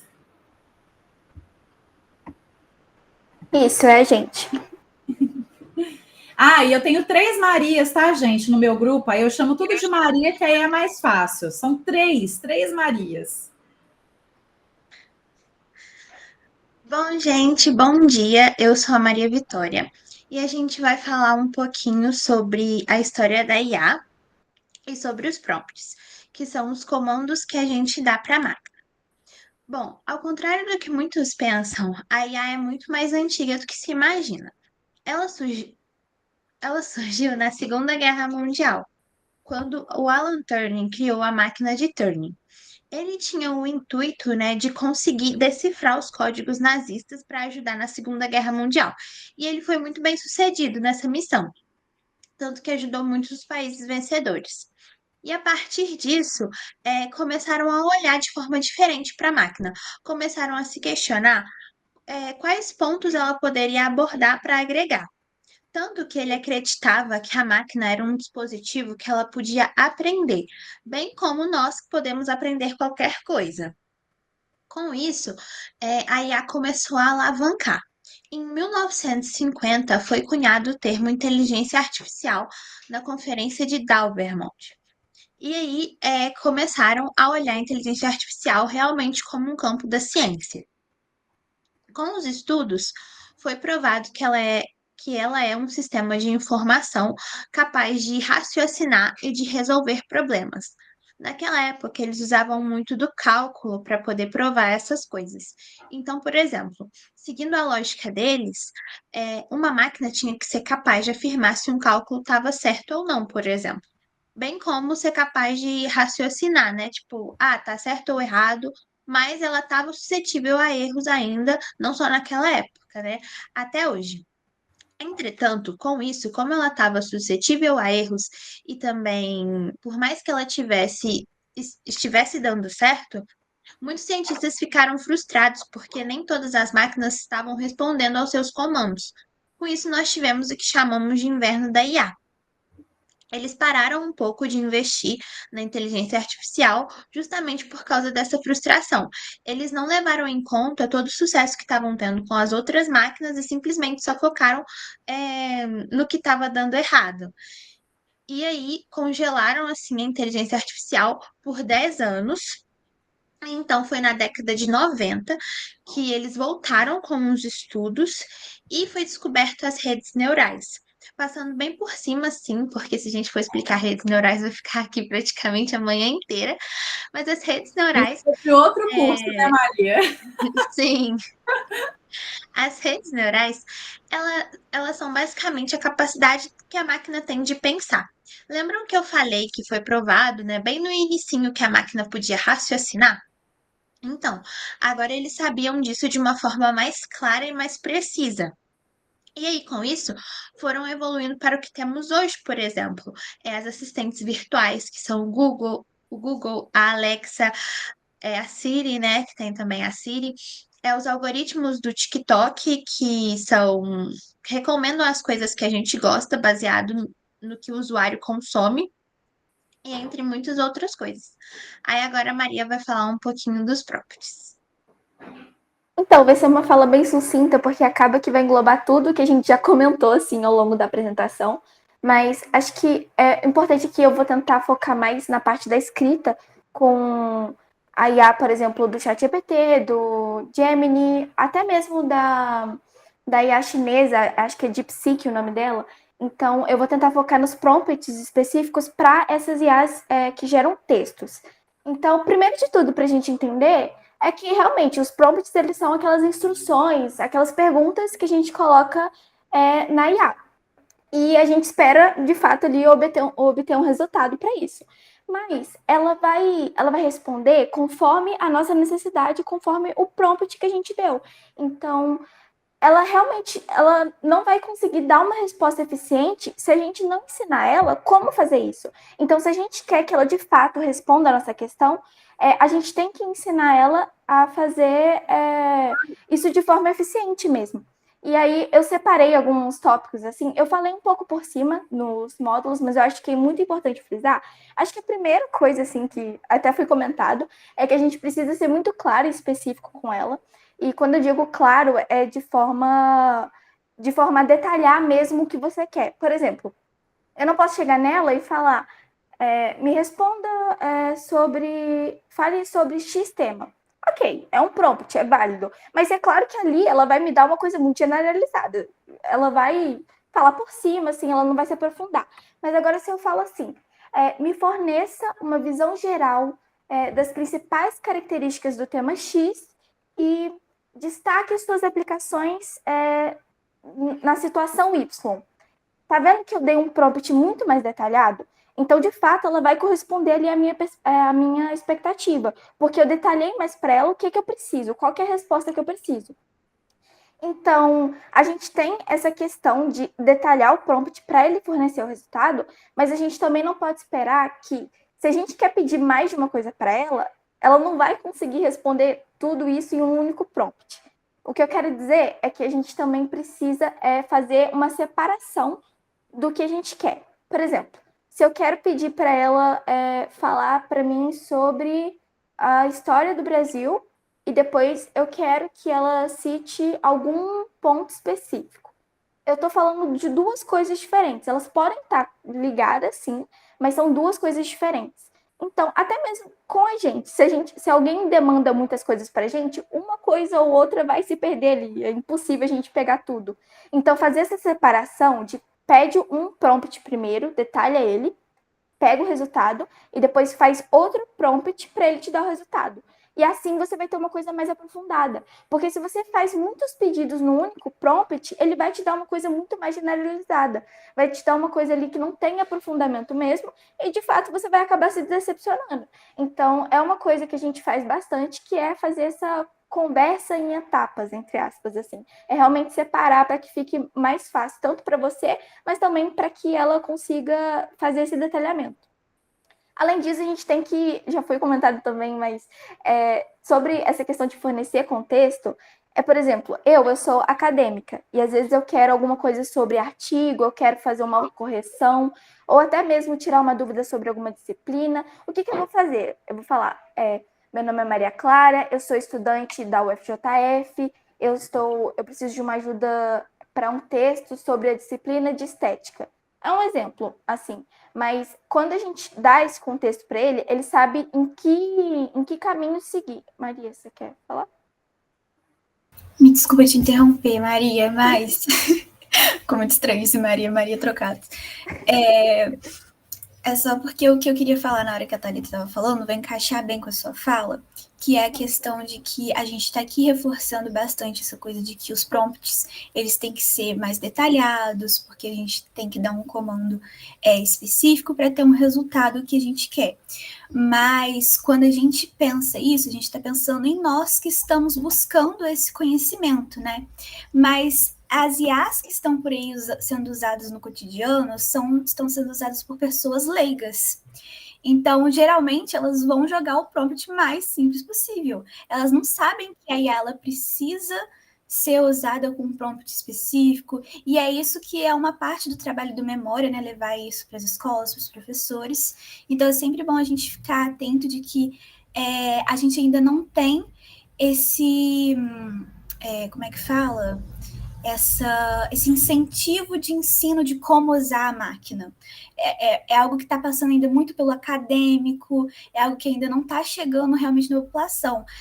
A minha irmã, ela está agora no ensino médio e ela conversa com a máquina da forma mais básica possível. Ela fala, eu quero a resposta disso aqui. Entendeu? Ela não sabe que ela precisa... Ela sabe porque eu ensinei para ela, né? Mas, assim, ela não... Os amigos dela, assim, não têm noção de que eles precisam elaborar algo, de que a máquina tem todos esses vieses, essas coisas. É uma coisa que realmente não está sendo incentivado a aprendizagem. E era só isso mesmo. Muito obrigada. Thalita? Deixa eu aproveitar esse momento, porque o Luiz Fernando fez uma pergunta muito importante aqui no chat. Ele perguntou o seguinte, é verdade que a IA paga é mais assertiva? Sim, é verdade. E por que isso acontece, né? Qual que é o porquê disso? A gente está falando aqui de treinamento de máquina. Então, quando a gente pensa nas redes neurais, a gente pensa em camadas, né? Então, as camadas existem. Quanto mais camadas, mais a informação vai ser filtrada, construída para sair ali o resultado. Então, quando existe uma versão gratuita, de duas uma. Ou é porque a plataforma é muito nova, e aí eles usam o nosso uso da máquina para treiná-la, e aí uma vez que ela está minimamente bem treinada, ela vira uma ferramenta paga, ou é a forma de treinamento. Então, se hoje uma ferramenta gratuita tem uma rede neural, e aqui é um exemplo só ilustrativo, tem 10 camadas na rede neural dela, uma ferramenta paga vai ter 1 milhão de camadas na rede dela. Então, existe uma distinção, né, entre aprendizado de máquina e aprendizado profundo, que é o deep, né, que é o que a gente chama do deep learning, deep fake, né? Então, tudo que é profundo, tudo que tem esse deep em inglês, significa que está relacionado a essas redes neurais profundas, ou seja, aquelas redes que têm muito mais camadas e que, por esse motivo, produzem informações mais assertivas, imagens mais perfeitas, né? Então, mãos, olhos, detalhes do rosto, de boca, de cabelo, né? Então, isso é uma verdade, sim, Luiz, tá? Era só para responder ele, Maria. Eu nem tinha visto o chat, que bom. E entrando nisso, voltando para essa questão dos prompts, além da gente fornecer os detalhes, a gente também pode pedir para que ele não coloque alguma coisa, que é, de fato, pedir para ele desconsiderar algo também. Então, por exemplo, às vezes eu estou fazendo um prompt ali de alguma coisa que eu preciso, e eu falo para ele não incluir informações sobre religião e política. Isso também é uma escolha. Você também pode adicionar coisas para ele te pedir, mas você também pode falar, olha, eu não quero que vá para esse lado, eu não quero que vá para o lado X ou para o lado Y. Então, isso também é uma possibilidade muito grande. Mas agora, encaixando muito nisso que a Maria falou, a gente também tem essa questão da criticidade. Porque, assim, a IA, ela está reproduzindo vieses. Infelizmente, é assim. Os dados de treinamento que ela possui pode gerar ali respostas discriminatórias, respostas com preconceitos que já são definidos na realidade, porque ela é um reflexo ali da sociedade mesmo, é um espelho. Tudo que tem nela é o que a gente adicionou nela. Então, de fato, isso vai acontecer. Esses vieses, eles vão surgir para a gente. E quando a gente fala de textos, acontece muito da IA colocar, por exemplo, eu estou buscando ali autores para alguma disciplina, ele vai me dar apenas autores brancos, autores americanos, enfim, ele não vai me dar ali, por exemplo, uma mulher, se eu quero, sei lá, uma mulher negra, uma mulher brasileira, uma mulher latina. Então, isso também é uma coisa que a gente tem que observar, porque não é só a questão, Calma, deixa eu reformular o raciocínio. É porque, assim, a gente acaba comentando muito sobre a questão das imagens e tudo mais, mas a gente não pode cair de que tudo que ela está trazendo ali para a gente de forma de texto também é verídico, igual a Thalita tinha falado da questão do Holocausto. Porque ele pode, além de continuar com essa perspectiva de entregar autores brancos e homens para a gente, ela também pode inventar autores. Isso já aconteceu comigo, particularmente, porque ela me trouxe umas informações falsas, ela inventou um autor que não existe. Então, realmente conferir a informação também é uma coisa muito necessária, porque ela ainda está em aprimoramento e as informações que ela está pegando, de fato, são o que a gente está entregando para ela. Então, não necessariamente vão ser verdades. E é claro, é só lembrar que a IA, ela por si só, ela não é racista, ela não tem preconceito. Isso, infelizmente, é um espelho da sociedade.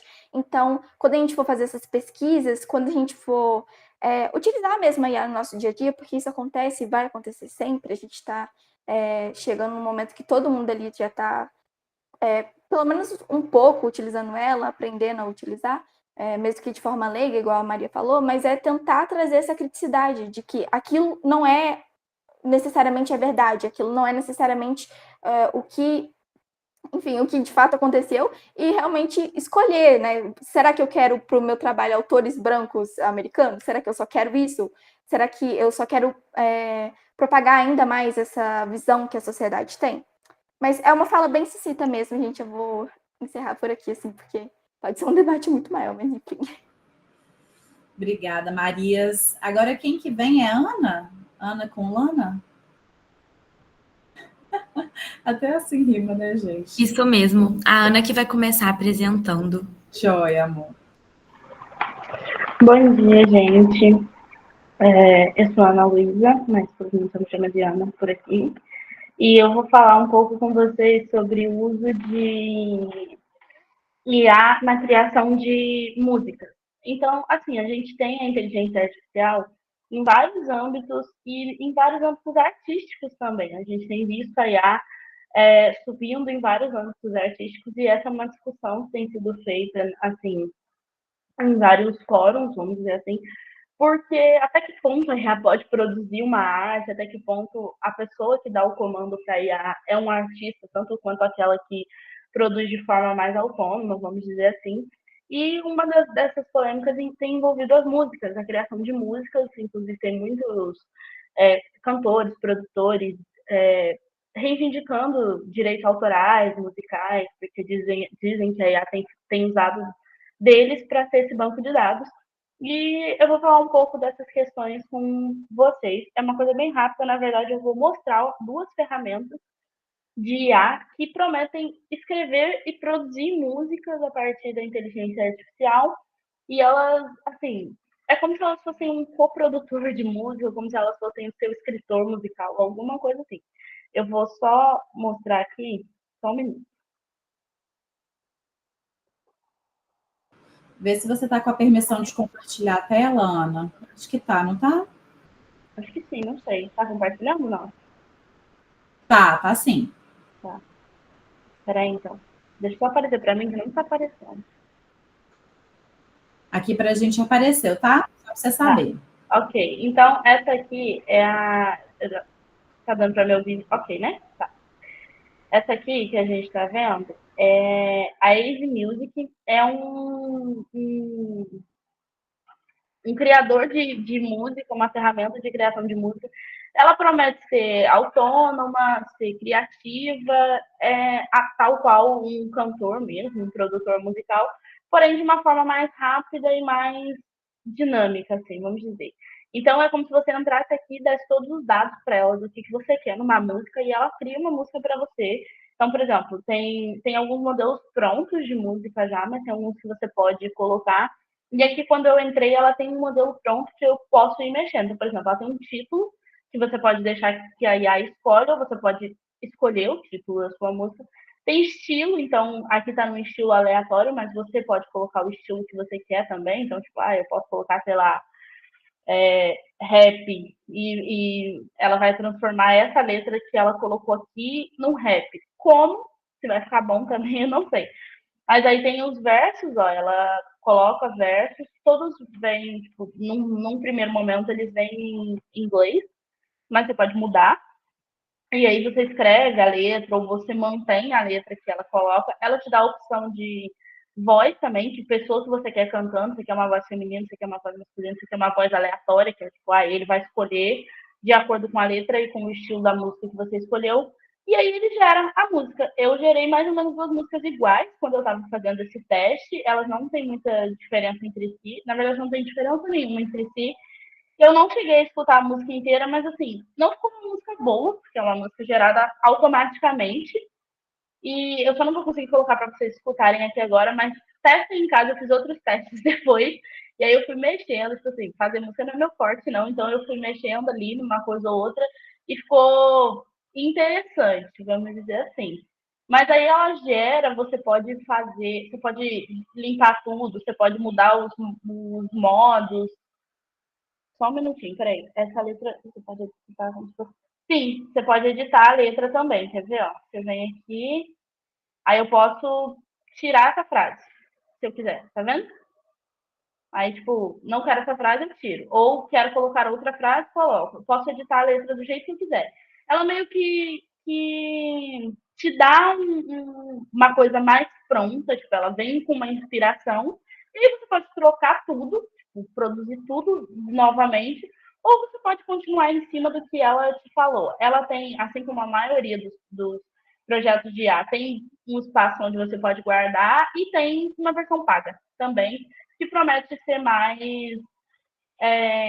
completa, né? Promete ter uma completude maior, uma gama de estilos musicais maior. E eu vou mostrar para vocês a segunda, que ela tem até álbuns musicais. Só um minuto. Ô, Ana, enquanto você vai trocando aí, uma coisa que eu acho interessante da música, entendendo que aqui nós temos pessoas da educação, às vezes que já estão trabalhando aí em escolas, com alunos, uma coisa que eu acho que pode ser muito legal é vocês criarem a música sobre alguma matéria, né? Isso eu acho que seria fantástico. Imagina criar uma música para a pessoa decorar fórmulas ou decorar tabela periódica, ou para contar um fato histórico, né? Um caso histórico, enfim, a música nesse lugar eu acho que tem um lugar muito forte, não é apenas em inglês, tá, Lubélia? Você pode, inclusive, fazer a sua letra num chat GPT da vida ou em outra ferramenta de texto e trazer a letra pronta para cá para ser criada. Ela faz música em português igual faz em inglês, tá?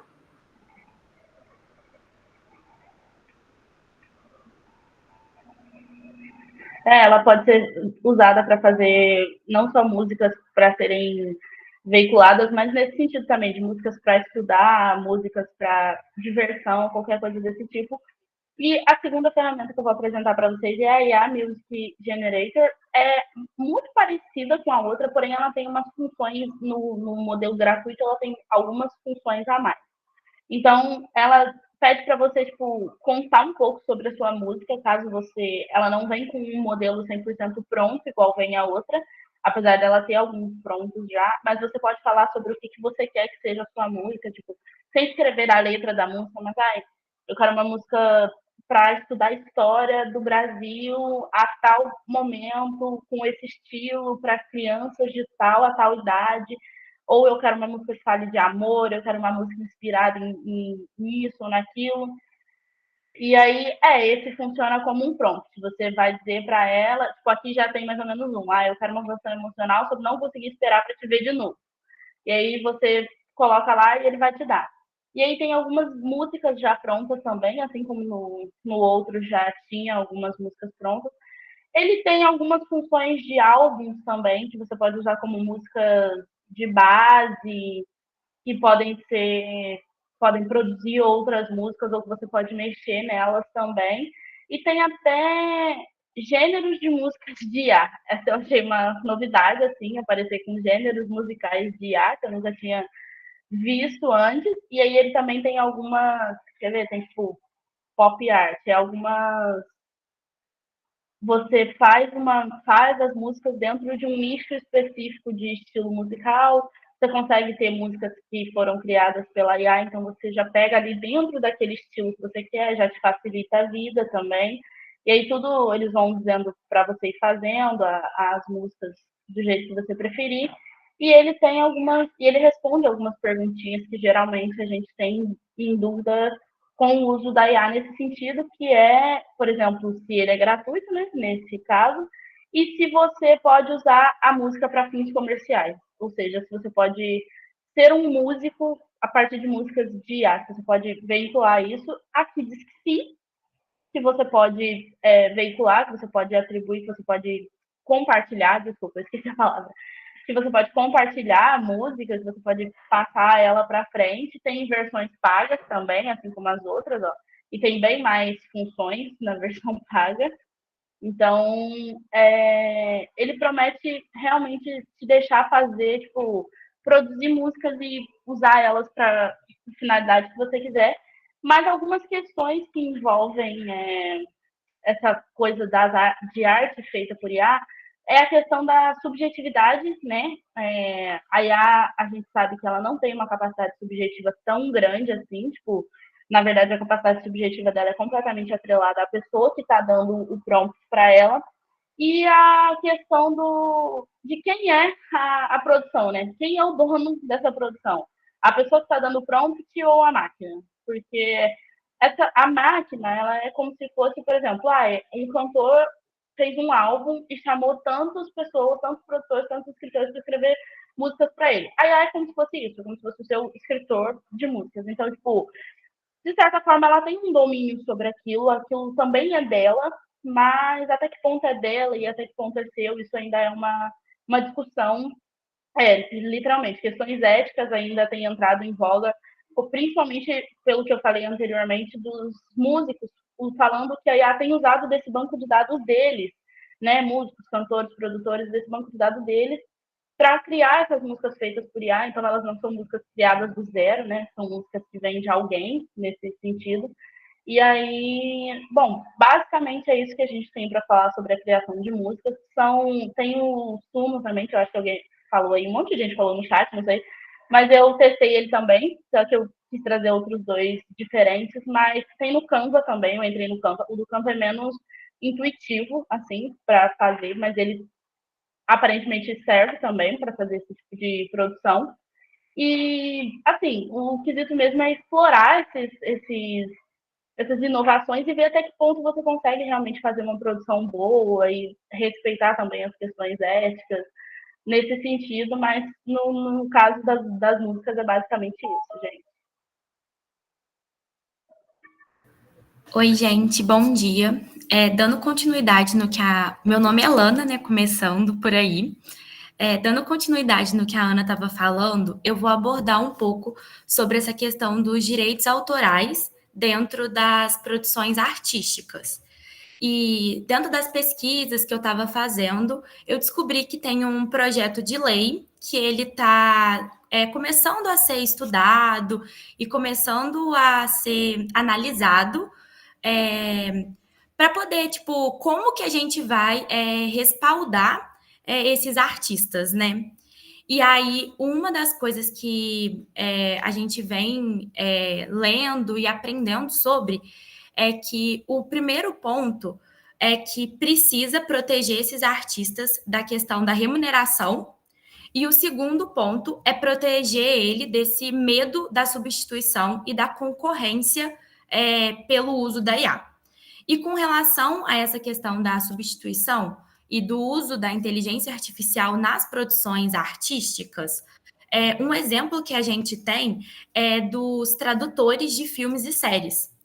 Tem muitas notícias de que esse público tem medo de perder o seu emprego por conta do uso da inteligência artificial para traduzir os filmes e séries. Então, quando a gente tem uma lei que protege essas pessoas, isso é feito da forma correta, e a IA ela não vem substituindo o papel do tradutor ou de outras produções artísticas mesmo. E a gente sabe que conforme as tecnologias elas vão surgindo, elas vão influenciando nas produções artísticas, né?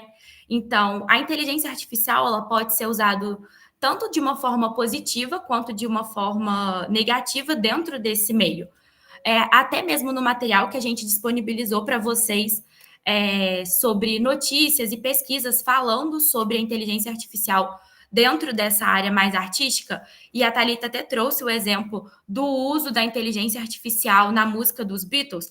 A gente tem um exemplo positivo, né, de como que a gente utilizou, porque se a gente for parar para pensar, não teria outra forma dessa música ter aparecido ali, só que dentro disso a gente pode trazer várias questões problemáticas, sim, dentro de diversos outros exemplos, porque ainda não existe uma forma de proteger artistas menores, que, igual a Ana falou, que a inteligência artificial está usando das produções deles de forma própria, sabe?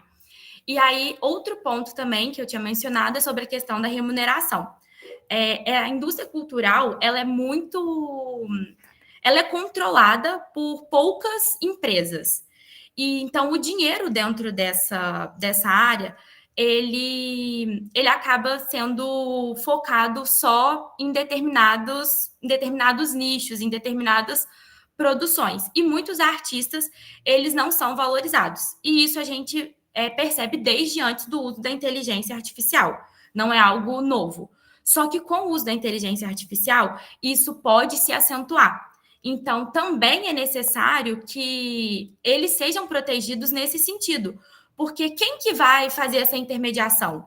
Quem vai ser a pessoa que vai pagar esses artistas e que não vai deixar com que essas grandes empresas tomem o papel deles ali, né? Que, tipo, tirem o direito deles de estar produzindo alguma coisa e de estarem, tipo, criando os seus produtos, sabe? Então, por isso que é muito importante que a gente tenha uma lei, de fato, para proteger todas essas criações que são feitas a partir da inteligência artificial. Até mesmo para ela ser usada da forma correta e não ter todos esses problemas que a gente vem sendo discutido constantemente. Muito obrigada. Obrigada, meninas. Agora vem a Maria Eduarda, é isso, Maria? Sim, gente, bom dia. Eu sou a Maria Eduarda, eu vou apresentar junto com a Beatriz. E a nossa parte do curso, né, foi mais sobre a privacidade dos dados, então mais a problemática em si da gente usar todas essas ferramentas de IA, né? Eu gostaria de voltar à nossa pergunta inicial de até que ponto, né, a gente está sendo dependente da tecnologia. Dando exemplo agora com o Meet, né, estamos todos aqui através de uma plataforma gratuita, mas ao mesmo tempo a gente está fornecendo todos os nossos dados de localização, às vezes até de fala, do que a gente coloca de informação para fazer a nossa conta do Google, né? Tudo isso está sendo armazenado no banco de dados da Google, que ela é hoje uma das grandes empresas de tecnologia pelo mundo, é uma das maiores. E os nossos questionamentos são toda essa gratuidade, essa dependência que a gente está tendo da tecnologia, ela está sendo financiada pelos nossos dados, né, pela nossa padronização de uso também, pelo nosso vício dentro dessa tecnologia. Então, tem toda essa questão da nova geração estar viciada no telefone, viciada no TikTok, da gente não conseguir fazer quase nada sem um telefone, sem uma rede social, sem ter uma conta logada. Então, qual que é o preço disso que a gente está pagando? Essa questão também de quem é que está por trás de tudo isso. Então, a gente está falando aqui desde o início, desde a fala da Thalita, de que a gente está alimentando esse banco de dados, mas esse banco de dados é de quem? São a maior parte dos CEOs das Big Techs, dos donos, são homens brancos, norte-americanos, europeus. A gente tem aí o Elon Musk, que comprou o Twitter, né? A gente tem o dono da Meta, tem todas essas pessoas, e as pessoas geralmente trabalham como fiscalizadores, como filtros dessas IAs, que muitas vezes não são supervisionadas, mas elas ainda passam por mão humana, porque elas precisam de uma mão humana para construir, para dar os comandos iniciais, né? Geralmente são pessoas, são o topo da nossa cadeia social, né? Que é o homem branco do hemisfério norte, vamos dizer assim. E aí eu vou passar a minha fala agora para a Bia, que ela vai trazer mais a problemática das Big Techs. Oi, sim, gente. a LGPD, a Bia vai trazer. Sim, no nosso material a gente até trouxe a LGPD e alguns outros conceitos que são importantes para a gente entender, mas eu vou partir do ponto que a Maria falou mesmo, gente, das Big Techs. Recentemente a gente está vendo, né, essa ascensão de donos de Big Techs e política, e além disso, recentemente a gente teve a AI Summit em Paris, que foi um evento justamente para discutir como que a IA vai progredir. Eles discutiram muito regulação, por exemplo. A gente teve um documento importante que os Estados Unidos se recusaram a assinar, que regulava o uso de IA, porque eles alegam que é contra o crescimento, mas assim, que crescimento é esse que está sendo dado para a IA, que é justamente isso que a gente discute aqui no Memória. E assim, está virando meio que uma nova corrida espacial, só que de inteligência artificial e tecnologia, e tudo isso como a Maria já falou, baseado nos nossos dados e as coisas que a gente está o tempo todo, assim. No nosso material a gente falou de colonialismo digital e colonialismo de dados, né? E é justamente isso, nós somos a mercadoria e os nossos dados são exatamente isso. Então, assim, é uma questão muito complexa, porque a gente não consegue mais parar de usar essas tecnologias, mas a gente tem que estar sempre com um uso muito crítico, que às vezes a gente não tem. Um exemplo que a gente deixou no nosso material são o uso de cookies. Quando a gente entra num site, a primeira coisa que aparece é você aceita ou rejeita os cookies. Só que a gente quer ler o negócio que está no site, então a gente só aceita e nem lê o que está sendo ali, a gente não sabe se tem uma cláusula falando que a pessoa vai poder ver o que a gente está digitando no Google, sabe? Essas coisas passam porque a gente está tão acostumado que não vira uma questão. Exatamente, a regulação só começou depois que a gente já passou por esse processo, assim. O nosso processo de digitalização, ele foi feito dessa forma, tudo muito rápido, muito acelerado, e a gente não para questionar essas coisas. A Thalita sempre fala isso com a gente. São coisas que só a gente que tem acesso a esse conhecimento mais crítico para pensar, mas a maioria das pessoas não. Então, como falaram ali, né, da LGPD, ela é a lei de proteção de dados que a gente tem em vigor no Brasil, e ela trata, né, da privacidade, uso e tratamento de dados pessoais e a inspiração base para a construção de tecnologias. É uma lei muito importante, ainda assim a gente sabe que, em questão de regulação, a gente tem um caminho muito longo para percorrer, principalmente com esse uso tão invasivo das big techs, assim, tem muita coisa que acaba passando e a gente nem percebe, mas a LGPD é um grande avanço e é importante, né, avisar que nem todos os países têm uma legislação sobre isso. Alguns estão caminhando para isso, de uma forma democrática e visando mesmo proteger os dados das pessoas, mas tem países que não e que estão visando justamente só o lucro, porque a questão toda das big techs e do uso é exatamente esse, o lucro. Então, quando a gente, por exemplo, está aqui falando de vieses do algoritmo, tem alguém, infelizmente, lucrando com isso. Enquanto tiver alguém lucrando com isso, será que a gente consegue reverter? Então é por isso que a gente tem que tentar treinar a máquina do melhor jeito possível, que infelizmente é a posição que a gente tem no momento. Sim, exatamente. Bom, gente, e a Maria também vai falar um pouquinho dos riscos de tudo isso que acontece. Eu vou deixar a Lubélia falar antes, pode ir, que ela levantou a mão. Então, vocês estão me ouvindo bem? Sim. É o seguinte, não é só uma questão da gente treinar, né, os algoritmos. Eu acho que é o que vocês estão fazendo aqui, que esse movimento é extremamente importante para que a gente consiga chegar ao maior público possível. E aí eu estou me colocando à disposição aqui para a minha escola, a Escola Estadual Lindolfo Gomes, tá? Eu tenho 6º ao 9º de manhã, tenho interesse imenso. Estou trazendo também uma pesquisa de Paris, que está analisando dados, de Roma, que está analisando dados de jovens em situação de vulnerabilidade que usam as redes sociais e inteligência artificial. Então, se vocês quiserem, as nossas portas estão abertas, que eu já conversei aqui com o meu diretor enquanto a gente estava aqui assistindo, porque é uma questão da gente treinar pessoas também, né? Não adianta, é claro que os algoritmos eles vêm prontos, então isso é uma questão extremamente cultural, mas que nós, enquanto pessoas, que é isso aí, trocar a roda do carro com o carro andando, é isso que o mundo faz com a gente, para que a gente não perceba, né, o quão grave é tudo isso que está à nossa volta. Então, agora a gente tem aí o escaneamento de retina, ninguém está dando atenção para isso. Então, são uma série de questões que a gente precisa assim, trabalhar com essa geração que já está imersa na IA. Tá? Então, eu queria só atentar para isso. E maravilhosa a fala de todos vocês. Adorei o projeto. Muito obrigada.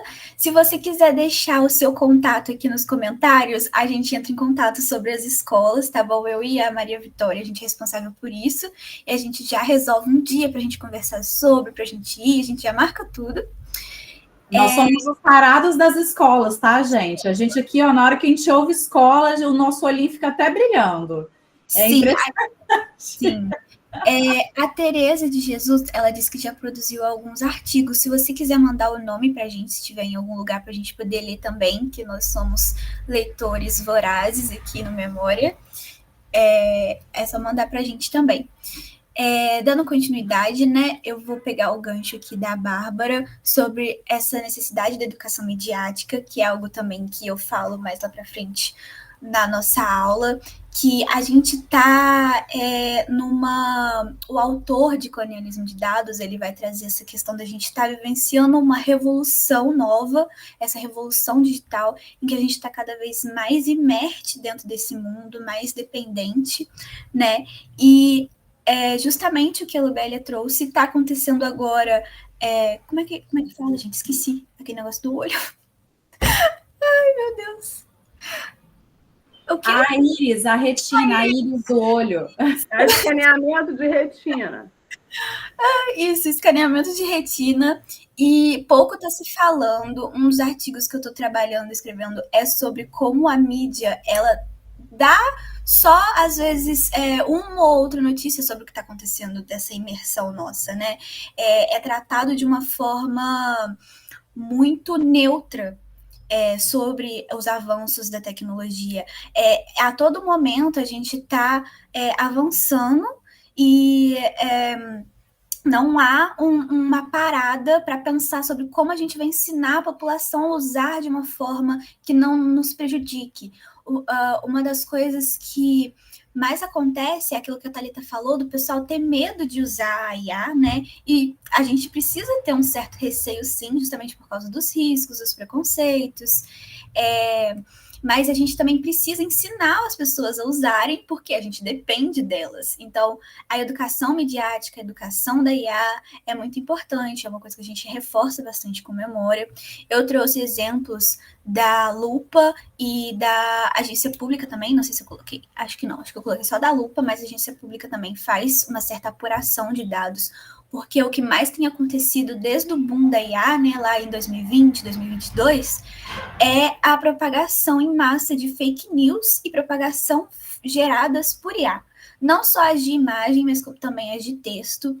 Tem um artigo dos Estados Unidos também, de uma faculdade de lá, que saiu de que 79% das pessoas que eles entrevistaram acreditaram mais numa fake news gerada por IA do que numa fake news gerada por um ser humano. Porque a IA, ela tem todo um banco de dados, ela pensa de uma forma muito mais mecanizada, né? Então, para ela achar palavras certas, o tom certo de alguma coisa para fazer com que a gente acredite, tem também toda a questão de que a gente, como jornalistas, como comunicadores que estamos aqui, porque tem pessoas do RTVI também, a gente entende que uma mensagem passada por uma pessoa que a gente confia sempre vai ter já uma maior chance de credibilidade. Então, eu receber, o pessoal da minha família receber no grupo da família uma fake news, eles vão com certeza acreditar, entendeu? Principalmente se for de um portal, mesmo que esse portal não for de confiança, eles já vão ficar assim, mas essa pessoa jamais me mandaria uma mentira, porque é família. Então, tem todo essas questões que a gente tem que visualizar, tanto de que essa globalização que a gente tem graças à tecnologia, ela deixa a gente sempre inerte em 1001 informações o tempo todo. A gente também tem que ver essa questão de quem é que está mandando essa informação, né? E aí a gente volta também nessa questão das big techs que estão sempre por trás de tudo. E para finalizar, eu vou trazer novamente, indicar novamente as nossas referências, né? O filme O Círculo, que a gente indicou, eu e a Bia, na aula, é um filme que dá para ver como a Big Tech está tentando a todo momento controlar a gente com essa imersão. O documentário, né, da Netflix, O Dilema das Redes, é perfeito para isso também. O livro novo que a gente está lendo agora, com Memória, Racismo e Algoritmo, é ótimo, e eu recomendo vocês acompanharem a pesquisadora também que eu recomendei, Fernanda Roberto, eu vou colocar o nome dela nos comentários, mas ela trabalha principalmente com essa questão porque ela fez direito, né, com a questão da regulação. Então, o conteúdo dela está sempre de olho nisso, ela está sempre questionando até que ponto. E uma coisa que eu gostaria de deixar todos atentos é como os donos das grandes empresas, das big techs, eles estão colados com a política. A gente viu na posse do Trump, todos eles presentes, todos eles aplaudindo. Então, a gente ter os donos das Big Techs lá presentes numa posse, isso quer dizer que eles vão ter, com certeza, influência nas legislações, vão ter influência na forma como as regras dos usos dos nossos dados vão estar implicadas. Então, é importante a gente estar de olho nos nossos direitos, no que está sendo usado com as nossas informações. E eu vou terminar minha fala por aqui. Bia, você gostaria de falar mais alguma coisa? Eu acho que é exatamente isso que você falou, Maria, da política e das Big Techs. A gente tem que estar muito atento, assim. O Elon Musk, ele está, por exemplo, ocupando uma posição de muito destaque no governo americano.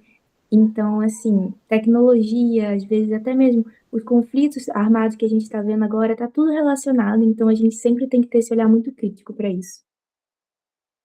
Obrigada, meninas. E agora, para finalizar essa primeira parte, gente, eu só convido o Décio para fazer uma última colocação, que seria com relação ao nosso último módulo. Acabou que, falando aqui, né, Décio, falamos quase sobre tudo. Mas se você quiser deixar algum destaque, algum comentário, e após esse momento, a gente gostaria de sugerir um intervalo de 15 minutos, e aí retornamos com a dinâmica que o Natan e o Daniel vão fazer com vocês.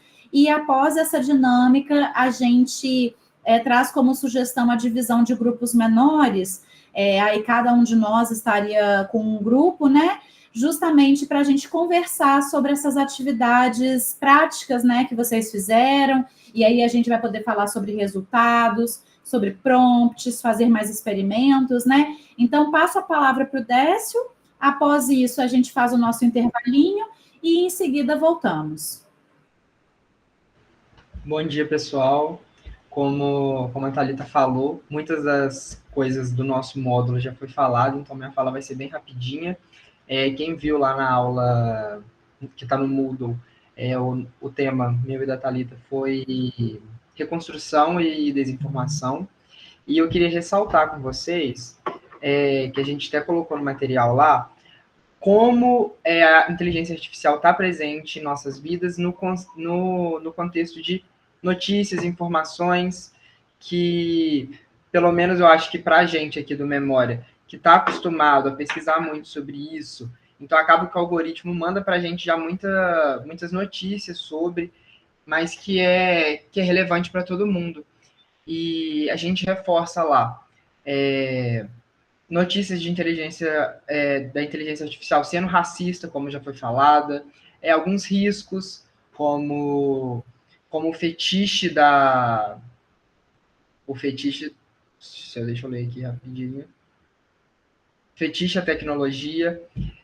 Então, é só reforçar mesmo, para vocês ficarem de olho nessas notícias, procurarem se informar sobre os riscos da inteligência artificial e a regulamentação, que tem projetos de lei, como a Lana até já trouxe, e que ainda não tem nada sólido, mas que a gente está caminhando para isso.